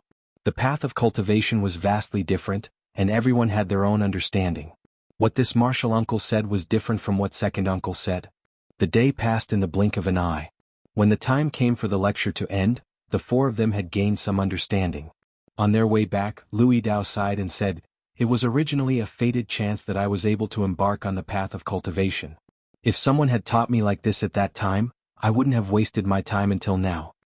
Although Louis Dao had 4 spiritual roots, 2 of his spiritual roots were excellent, so his aptitude should have been slightly better than Mo Chenga's. Mo Chenga was confident she could reach the 10th layer of the aura refining realm before the age of 25 and attack the foundation building realm. Louis Dao was already in his 30s, so what he said wasn't a lie. Su Jingji smiled and said, "Senior martial brother Lu is only in his early 30s, so he's quite confident he'll be able to build his foundation before the age of 40. He's much better than many people who have no hope of building their foundation for the rest of their lives." Louis Dao also smiled and patted Su Jingji's shoulder. "Junior martial brother Su is right. I'm already very lucky." The 4 of them returned to their residence. Each of them went back to their respective rooms to cultivate and reflect on what they learned today. From then on, Mo Chenga's days became more peaceful. Every 10 days she would go to the lecture with everyone. Once she returned to her room, she would concentrate on cultivating. Every half a month, she would go down the mountain and give the formation she and second uncle developed to the sect's shop for sale. She would then use the spirit stones she got from the sale to buy medicinal pills for second uncle to treat his injuries. 3 months later, she successfully advanced to the 8th layer of the aura refining realm. In the past few months, she had a lot of medicinal pills on her. The medicinal pills left behind by the man and woman in the forest, the prizes from the Immortals Assembly, and the medicinal pills and spirit stones distributed by the sect every month. After eating all the aura-nourishing pills, she finally advanced to the 8th layer. This made Su Jingji extremely envious. He was originally in the 8th layer, but he still hadn't advanced. Qin Shi, on the other hand, had already advanced from the 9th layer to the 10th layer. Among the 5 people in this room, it could be said that he was the only one who hadn't advanced. He could only blame himself for frequently taking errands. In the past 3 months, he always went out and didn't have much time to cultivate. It would be strange if he could advance. Because of this, Su Jingji made up his mind to enter closed-door meditation. He wouldn't go out unless he listened to Tao lectures. Su Jingji was in closed-door meditation, and the other 3 were all ascetic cultivators, so Mo Chenga was happy not to have to deal with them. Every day she cultivated, studied formations, and occasionally went out to catch some wild animals to satisfy her cravings. Her days were actually quite free and unfettered. She used the light body technique and sent out a wind blade, causing the running deer to fall. Mo Chenga flew over, picked up the deer and threw it into her Chenkuan bag. She then went back the way she came. When she reached the stream, she fished out the deer's corpse, skinned it and cleaned it. Although the south peak of Mount Yunwu was much worse than the north peak, it was still a rare spirit vein. The small animals caught here were much more delicious than those at the foot of the mountain. She first drained the deer's blood and cleaned its internal organs before peeling off its skin. After that, she cut it into pieces, smeared most of them with salt, wrapped them with spiritual plants, and stuffed them back into her Chenkuan bag. After that, she picked up a piece and carefully sliced it, smeared some seasoning on it and roasted it over a fire. Fire spells were meant to be used like this. "Hey, senior martial sister, there's someone roasting something here." Mo Chenga turned around and saw 2 female aura refining cultivators approaching. Judging from their clothes, they were also disciples of Yunwu's sect. She had long sensed their breaths, but this was Mount Yunwu and fellow disciples were everywhere. She crawled out of the haystack and smiled. Hello, senior martial sisters. Her sudden appearance startled the two of them. These two women seemed to be in their 20s. Their appearances were also pretty good, especially the senior martial sister. She could be considered a beauty. The younger one frowned and rebuked her when she saw Emo Chinga's gaze. Which disciple are you in charge of? How could you be so rude? Emo Chinga was dumbfounded. She couldn't help but smile bitterly. Emo Chinga merely glanced at them, yet she was already regarded as a lecher. She immediately said, Senior martial sister, you misunderstood me. I was just secretly looking for a place to hide and roast something to eat. I didn't expect senior martial sisters to discover me, so I was a bit worried. This reason was reasonable, so the senior martial sister said, Junior martial brother, don't worry. We just smelled the aroma and came to take a look out of curiosity. We won't tell anyone. She wasn't afraid of telling anyone because senior martial brother Zhou wouldn't care anyway. Of course, she still had a smile on her face. Thank you, senior martial sisters. Meeting each other is fate. Coincidentally, my venison is also roasted. How about we eat it together? Just take it as an apology for scaring you guys just now. Seeing how polite Emo Chinga was, the junior martial sister didn't argue anymore. She smiled and said, Junior martial brother, are you serious? Don't tell me you're reluctant to part with it? Emo Chinga took out a large piece of venison from her chinkuan bag. Senior martial sister, look. I still have a lot. I can't eat it all by myself. Emo Chinga's cooking skills weren't just for show. The venison was roasted until it was golden yellow. The aroma drifted far away, making people want to eat it. Sure enough, the junior martial sister was reluctant to leave. She pulled her companion and said, Senior martial sister, the senior martial sister said helplessly, we don't know this junior martial brother. How can we? It's not a big deal.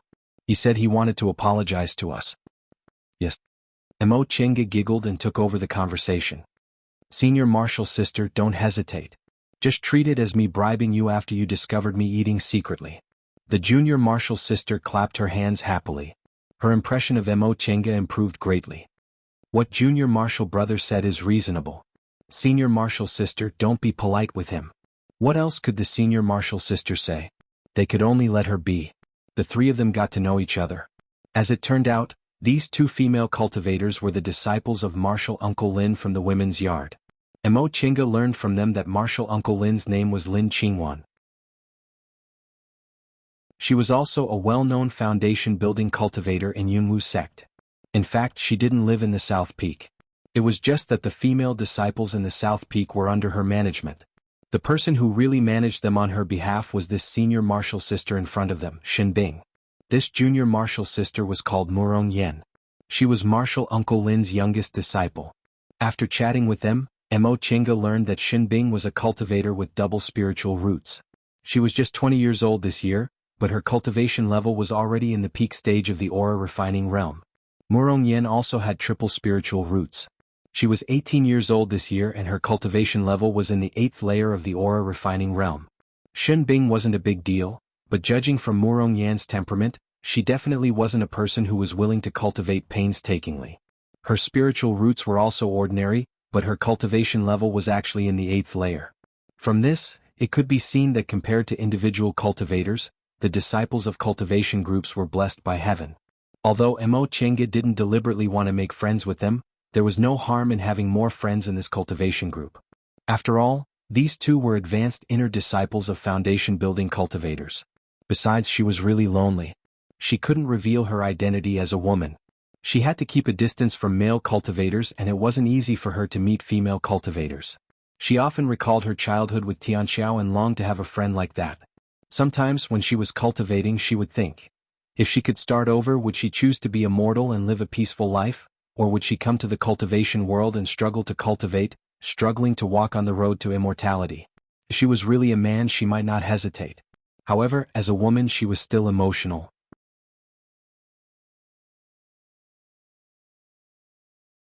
Chapter 41. After parting ways with her two senior martial sisters, Emo Chinga packed her things and prepared to go back. Today's meal was really worth it. Senior martial sister Shen was very polite, so presumably she wouldn't refuse if she had any requests in the future. As for that senior martial sister Murong, she ate most of the barbecue today. After eating her food, her attitude towards Emo Chinga couldn't be better. Especially when she found out that the food was much more delicious than the food in the dining hall, she immediately said that they would roast food together again in the future. Mo Chenga didn't refuse. She seemed to see Tianxiao's shadow in this senior martial sister Murong. Back then Tianxiao always dragged her to do this and that. It was only when she was together with Tianxiao that she had the joy of her childhood. After walking for a while she stopped. There were several breaths in front of her, which made her feel very strange. It seemed like they weren't friendly with each other. Could it be that there were disciples fighting here? She hesitated for a moment before finally deciding to restrain her breath and quietly approach them. Second brother, you're indeed very capable. You actually managed to enter the sect. Unfortunately, you're only an ordinary disciple. It'll be really difficult for you to seize foundation-building pills. Mo Chenga hurriedly hid behind a big tree when she heard the voice. She peeked and saw several people standing in the open space in front of her. One of them looked a little familiar. She recognized him for a few seconds before realization dawned on her. This was Jiang Shanghong, who had never dealt with them.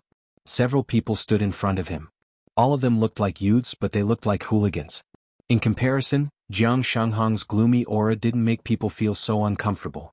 Since they were quite far away, Mo Chenga couldn't clearly see Jiang Shanghong's expression. She only heard him snort and sneer. Jiang Qingxian, what does it have to do with you whether I can seize foundation-building pills or not? You'd better watch yourself. Second brother, why are you so fierce to me, your fourth brother? This isn't the demeanor of an elder brother. I'm afraid eldest uncle will get angry if he sees you like this. His sarcastic tone made Mo Chenga very uncomfortable. Su Jingji once said that Jiang Shanghong could have directly entered the sect, but his qualifications were replaced by his younger cousin. Could it be that this person was the one? This person's cultivation level was indeed not very high. He had already entered the sect as a substitute, yet he was only in the 7th layer of the aura refining realm. However, there were a few people around him who were not bad. One was in the 7th layer of the aura refining realm like him, 2 were in the 8th layer, and 1 was in the 9th layer. Although none of the 5 people had a higher realm than Jiang Shanghong, ants could bite an elephant to death. Jiang Shanghong still couldn't resist them. Moreover, he had to be careful with his life. Yunwu sect rules clearly stated that no one could harm a fellow disciple's life. Otherwise he would be with them. Mo Chenga didn't plan to meddle. No matter how much Jiang Shanghong was bullied, he was still a member of Jiang clan. As an outsider without any foundation, wouldn't she be asking for trouble if she offended a descendant of Jiang clan who could summon wind and rain in Yunwu sect? Sure enough, Jiang Shanghong couldn't restrain himself after hearing these mocking words. He reached into his robe wanting to take something. When the people on the other side saw this, they immediately drew their weapons. In the next moment, Jiang Shanghong took out a handkerchief and wiped his hands. He then cast them a contemptuous glance. I'm just wiping my hands. Why are you so nervous? Mo Chenga almost couldn't hold back her laughter. This Jiang Shanghong was also a talented person. After being ridiculed and ridiculed, his one action made Jiang Qingxian's face turn green. This time it was Jiang Qingxian who couldn't hold back anymore. He winked at his companions and said with a sneer, Second brother, I heard you were very powerful in the Immortals Assembly. I really want to learn from you. Jiang Shanghong snorted. All of you come at me together. Let me see if you've made any progress in the sect. This was obviously a lecturing tone. Jiang Qingxian's face darkened. Relying on the fact that he had more people on his side, the 5 of them took out their spirit tools and talismans. Jiang Shanghong's reaction wasn't slow. The moment they attacked, he took out a talisman and slapped it on his body. He used the light body technique to jump into the air and his spirit tool flew out. Jiang Shanghong's spirit tool was a bell, or perhaps an enlarged bell. He shot a spiritual aura, causing the bell to make a buzzing sound. Mo Chenga suddenly felt dizzy. When she came back to her senses, she immediately realized that this was a spirit tool with hallucinogenic effects. She immediately circulated her qi to her dantian, and sure enough, she no longer had a headache. With an unsightly expression, Jiang Qingxian shouted at his companion, Guard your dantian. His bell will be useless. He was only in the 7th layer of the aura refining realm, so he really wasn't Qingxi's opponent. Therefore he could only focus on defending against the bell's sound. The 2 men in the 8th and 9th layer of the aura refining realm were barely able to break free from the bell's control. They controlled their spirit tools to attack Jiang Shanghong. Jiang Shanghong had no choice but to stop ringing the bell and dodge the spirit tool's attack. Upon seeing this, Mo Chenga shook her head. This bell was indeed a good treasure, but unfortunately, it wasn't very powerful. If her cultivation level wasn't too high, it wouldn't be a problem for her to break free from its control and break it very easily. Sure enough, Jiang Shanghong put away the bell and took out a flying sword. An aura refining cultivator's spiritual aura could only be used to control one spirit tool at a time. This was also the limit in fights of magical powers. Although this bell was very useful in fights of magical power, Jiang Shanghong had no choice but to give it up. However, his flying sword also didn't seem to be an ordinary item. Its spiritual aura was everywhere, so the three people besieging it couldn't do anything to it. Jiang Qingxian, on the other hand, was very vicious. The three people were already besieging Jiang Shanghong, but he still took out talismans and threw them almost as if he didn't care about money. Mo Chenga didn't know what he thought of this blood-related cousin of his. He simply wanted to take his life. Mo Chenga frowned. It wasn't that she wanted to meddle in other people's business, but she knew very well that she didn't have the qualifications to cause trouble. Besides, the other party was Jiang clan, which controlled Yunwu sect. However, Jiang Shanghong could be considered someone she knew in Yunwu sect. Compared to Jiang Qingxian, she still felt he was more pleasing to the eye. Sure enough, Jiang Shanghong couldn't hold on any longer. He could still fight evenly against three opponents who were only 1 or 2 layers below him. However, there was a person next to him who kept throwing talismans at him, so it was very strenuous for him to hide. He could only choose to dodge everywhere instead of continuing to parry. Jiang Shanghong was also a ruthless person. Even though he was beaten to a sorry state, he didn't make a sound and only focused on dodging everywhere. He looked for an opportunity to fight back. Moreover, he didn't care about the people besieging him and only attacked Jiang Qingxian. When Jiang Shanghong was finally knocked down, Jiang Qingxian was also hit by one of Jiang Shanghong's spells. Seeing that Jiang Shanghong was no longer moving, Jiang Qingxian spat out a curse and kicked him twice. Jiang Shanghong, who was lying on the ground, let out a muffled groan, but he still didn't make a sound. Mo Chenga frowned as she looked over there. Fortunately, Jiang Qingxian still had some misgivings. Seeing Jiang Shanghong lying half dead on the ground made him feel refreshed. He mocked Jiang Shanghong a few more times, then waved his hand and swaggered away with his companions. She waited for a while, but that group of people didn't come back, so she finally came out. She cautiously looked around before she finally walked towards Jiang Shanghong. "Senior Marshal Brother Jiang? Senior Marshal Brother Jiang." Jiang Shanghong's face was covered in blood and his breathing was weak. He opened his eyes to look at her, then closed them again. Mo Chenga had no choice but to cast a spell to help him up. She then used light body technique to fly towards their residence.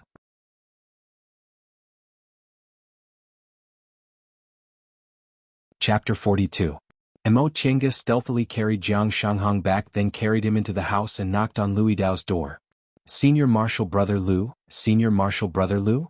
After a while, Lui Dao finally opened the door. "Junior Marshal Brother Yi, what's the matter?" Mo Chenga pointed behind her.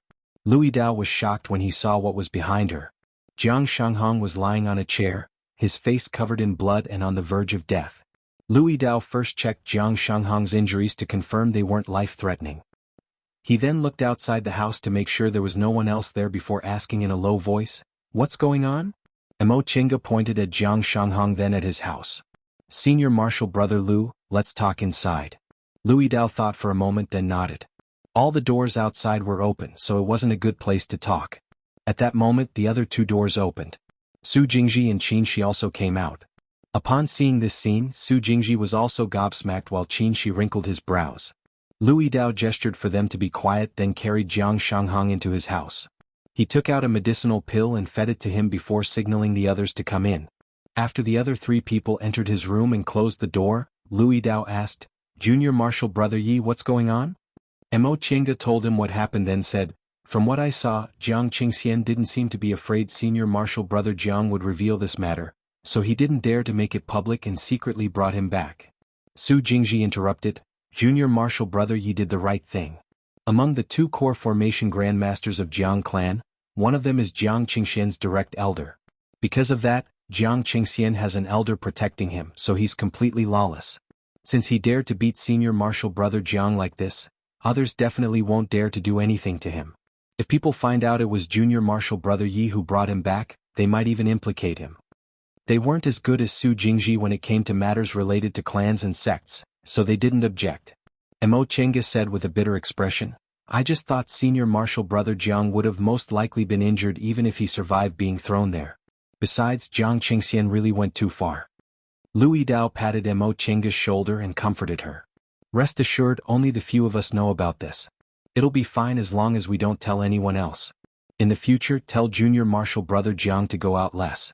He really can't prevent others from scheming against him. Among them, Su Jingji was a member of a small cultivation clan while the others were individual cultivators. They really didn't have a good impression of hedonistic sons of rich families who took advantage of their power to bully others. Compared to them, Jiang Shanghong only treated them coldly. The others nodded. Su Jingji asked, "How's Senior Marshal Brother Jiang's injury?" His dantian was not injured, but his meridians were affected. It is not serious, but it will take some time to recover. After confirming that Jiang Shanghong was alright, everyone dispersed. Su Jingji and Qin Shi went to cultivate. Mo Chenga felt like she was meddling in other people's business, but she was too embarrassed to let Lu Yidao clean up the mess, so she stayed behind. The two of them chatted on and off. When night fell, they finally saw Jiang Shanghong move. Jiang Shanghong opened his eyes and looked at the two of them in confusion.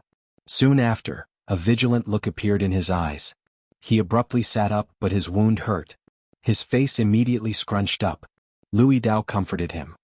"Junior Marshal Brother Jiang, don't worry. We won't tell anyone." Seeing that this wasn't his room and the two people in front of him didn't seem hostile, Jiang Shanghong slowly calmed down. He asked, "Were you the ones who saved me?" However, his tone was still bad, as if he was saying, "How could you possibly have saved me?" They finally managed to carry him back with great difficulty, yet this was his reaction. Mo Chenga was a bit unhappy. She snorted and said, "We just carried you back like you were a dead pig. Since you're alright, return the healing medicine to Senior Marshal Brother Lu and go back to your room." Jiang Shanghong didn't refute her. He took out a jade bottle from his robe and placed it on the table, wanting to get out of bed. Lu Yidao saw him swaying, so he helped him up and advised, "Junior Marshal Brother Jiang, you should go out less in the future. Fortunately, Junior Marshal Brother Yi saw you and brought you back, otherwise..." Jiang Shanghong uttered an N, then said, "Thank you, Senior Marshal Brother Lu." He then went back to his room and closed the door in front of Lu Yidao. Obviously, he didn't appreciate Lu Yidao's kindness. Mo Chenga was annoyed. She said to Lu Yidao, "He really took my kindness for granted. How could Lu Yidao find him pleasing to the eye?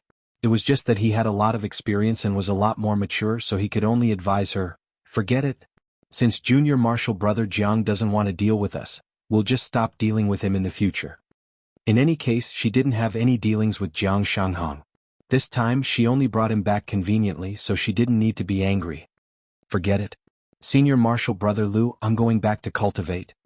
Aside from this little episode, her life didn't change much. Oh, a little bit. Sure enough, that Senior Marshal Sister Murong often looked for her to play. Summoning talismans often flew to her, and her roommates thought she really hooked up with someone, so they always smiled at her ambiguously.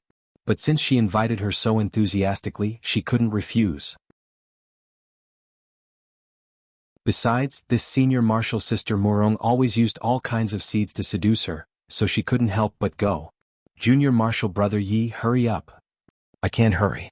"Senior Marshal Sister, don't be impatient." Murmurs could be heard coming from the bushes. Two people were struggling. "It's done." Finally, Mo Chenga brushed the seasoning one last time and gave a piece of roast meat to Murong Yen. This Senior Marshal Sister Murong really had a common language with her. She only called her out for one thing, to roast meat for her. Mo Chenga frowned. "Senior Marshal Sister, eating food like this will affect your cultivation."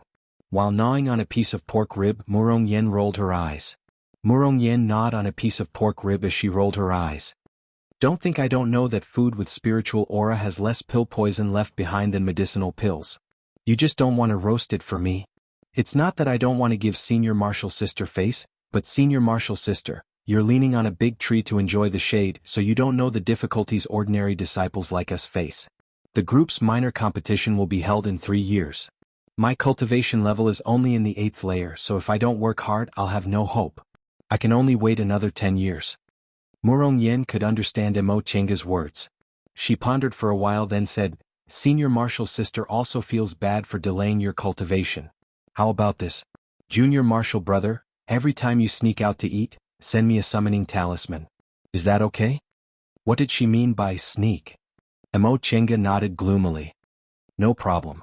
Murong Yen gnawed on a large piece of pork rib, then stretched out her hand to pinch Emo Chenga's face. Ah. Junior Marshal Brother Yi, your expression really makes me want to bully you. Emo Chenga's hand was smeared with grease, but she resisted firmly. Senior Marshal Sister, you're too bad. If you pinch me again, I won't roast meat for you.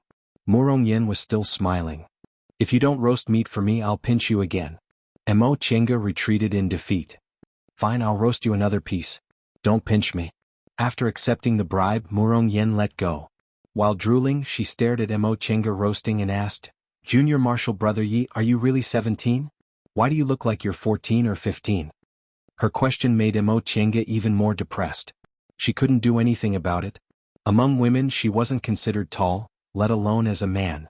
Moreover, her skin was smooth and her face was hairless. Pretending to be a man was also very difficult for her. Fortunately, Murong Yen was still kind. She patted Emo Chenga's head and said, Don't worry, you'll grow taller. Emo Chenga smiled bitterly in her heart. If she was a man, 17 years old wouldn't be considered too late. Unfortunately, she wasn't, so the chances of her growing taller weren't high. She gloomily handed the roasted meat to Murong Yen, told her something, and went to find a place to wash her hands and face. This place was already upstream of the stream. There was a waterfall above it, and the water flowed down, forming a deep pool below. After making many turns, she was about to go to the pool to wash her hands, but she was stunned. The waterfall was several hundred feet high and the water flowed rapidly, but there was actually a person sitting and meditating under the waterfall. It wasn't appropriate to say he was sitting. Under the waterfall was a deep pool and there were no rocks to sit on. That person was sitting cross-legged on the water, letting the waterfall wash down and hit his body. What kind of martial art was he practicing? Emo Chenga was a bit dazed. This seemed like a martial art from the secular world. In fact, martial arts practitioners in the secular world cultivated body refining techniques. It was just that they weren't as brilliant as those in the cultivation world. But this person, Emo Chenga couldn't tell. He didn't seem to have the aura of a cultivator, but he seemed very powerful. This person looked very familiar to her. He seemed to be Qin Shi.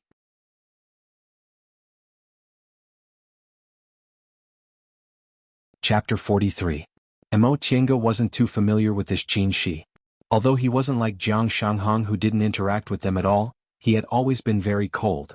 He rarely spoke when he was with them. Usually he only focused on cultivating and rarely went out. He also didn't cause trouble. Among Yunwu sect's aura-refining disciples he wasn't eye-catching. As for cultivation level, although it wasn't easy for him to reach the 10th layer of the aura-refining realm at his age, it wasn't that rare. As for diligence, as long as one was determined to cultivate, 6 or 7 out of 10 people would be as diligent as him. As for his background, he was just an individual cultivator from a destitute cultivation clan. There was really no reason to pay attention to him. If there was anything about him that made him stand out, it would be his handsome appearance. However, for a cultivator this was not really a good point. For a cultivator, after cultivating, they would naturally be reborn so they would not be ugly at all. Therefore, Emo Chenga didn't pay too much attention to Qin Shi, and she wasn't interested in studying his cultivation technique. It wasn't until now that she found out he actually cultivated body refining technique. The so-called body refining technique was also a branch of cultivation technique. Aside from the 5 elements and yin and yang, there were many cultivation techniques with special effects in this world, and body refining technique was one of them. This kind of cultivation technique could be traced back to the distant past era. At that time, when the world was just created, immortals, devils, humans, and beasts all lived together. In terms of cultivation, spiritual beasts were more blessed than humans because their bodies were tyrannical and didn't need magic weapons. After cultivating to a certain extent, they could withstand heavenly tribulations. Humans, on the other hand, needed magic weapons and other similar items to withstand heavenly tribulations, so body refining technique was born. When a tyrannical body was matched with a powerful magic weapon, heavenly tribulations were relatively easier to withstand. However, even in the distant past era, body refining technique was never the focus of cultivation because humans were born weak. Cultivating body refining technique was far inferior to spiritual beasts. Moreover, there were many cultivators with great divine power in ancient times, so people often transcended heavenly tribulations and ascended. Now, however, it wasn't the case. Not to mention ascending, even those who cultivated to the nascent soul realm were few and far between. Heavenly tribulations weren't as powerful as they used to be. Moreover, excellent body refining technique was lost, so cultivators below the core formation realm almost didn't cultivate body refining technique. She really didn't expect this Qin Shi to also cultivate body refining technique.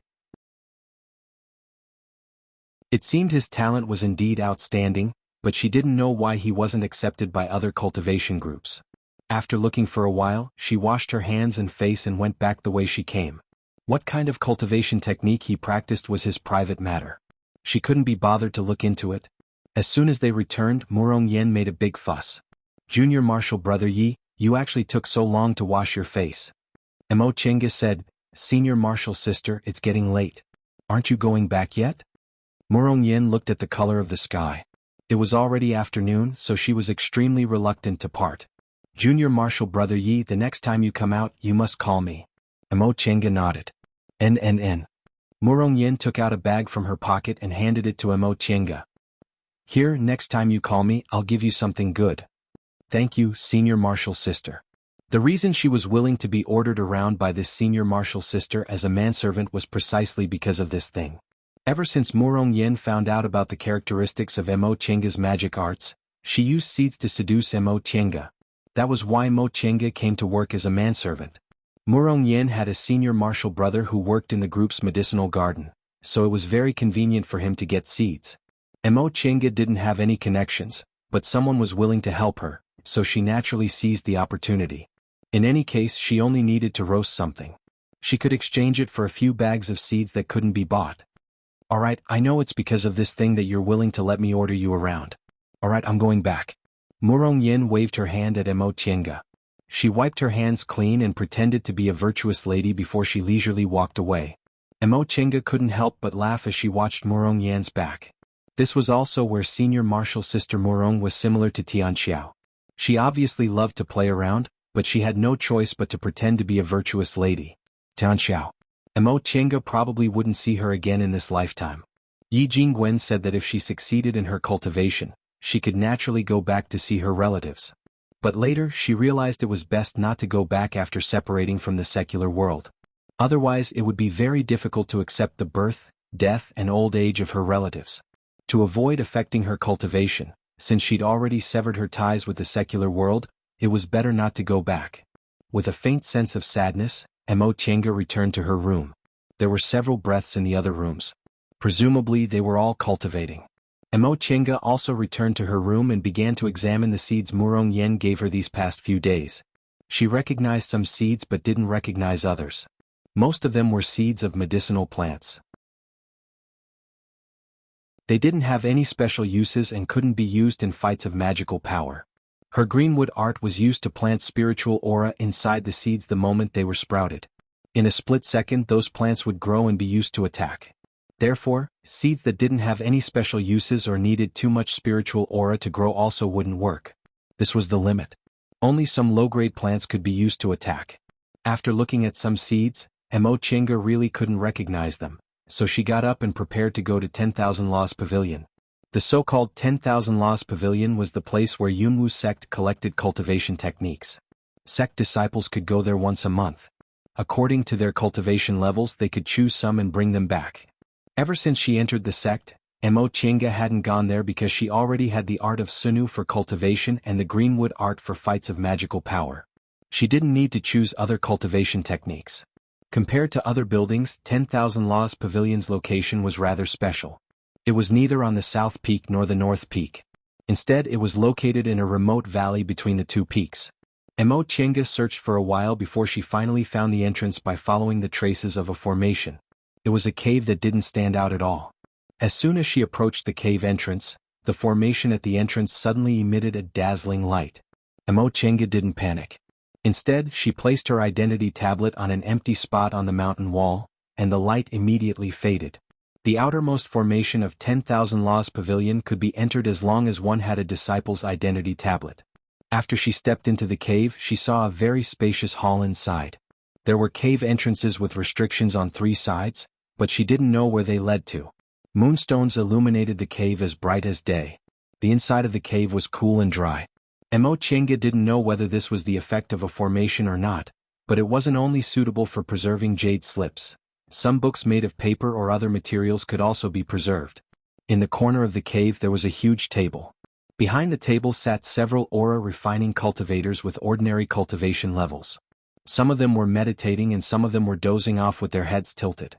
Upon seeing her coming in, only one of them lazily raised his eyelids and said, "Identity tablet." Mo Chenga handed over her disciple's identity tablet. The man took it and also took out a jade slip for her to leave her imprint on before he said, "Follow me." He walked to one of the cave entrances and flashed a jade slip. The jade slip emitted a ray of light which fell on the restriction and instantly disappeared. The man threw the jade slip to her. "The jade slip can't leave your body. You must come out before the Z hour. You're not allowed to keep any damaged items. If you need a duplicate, bring the jade slip here. You can make a maximum of 3 jade slips. Alright, you can go in now."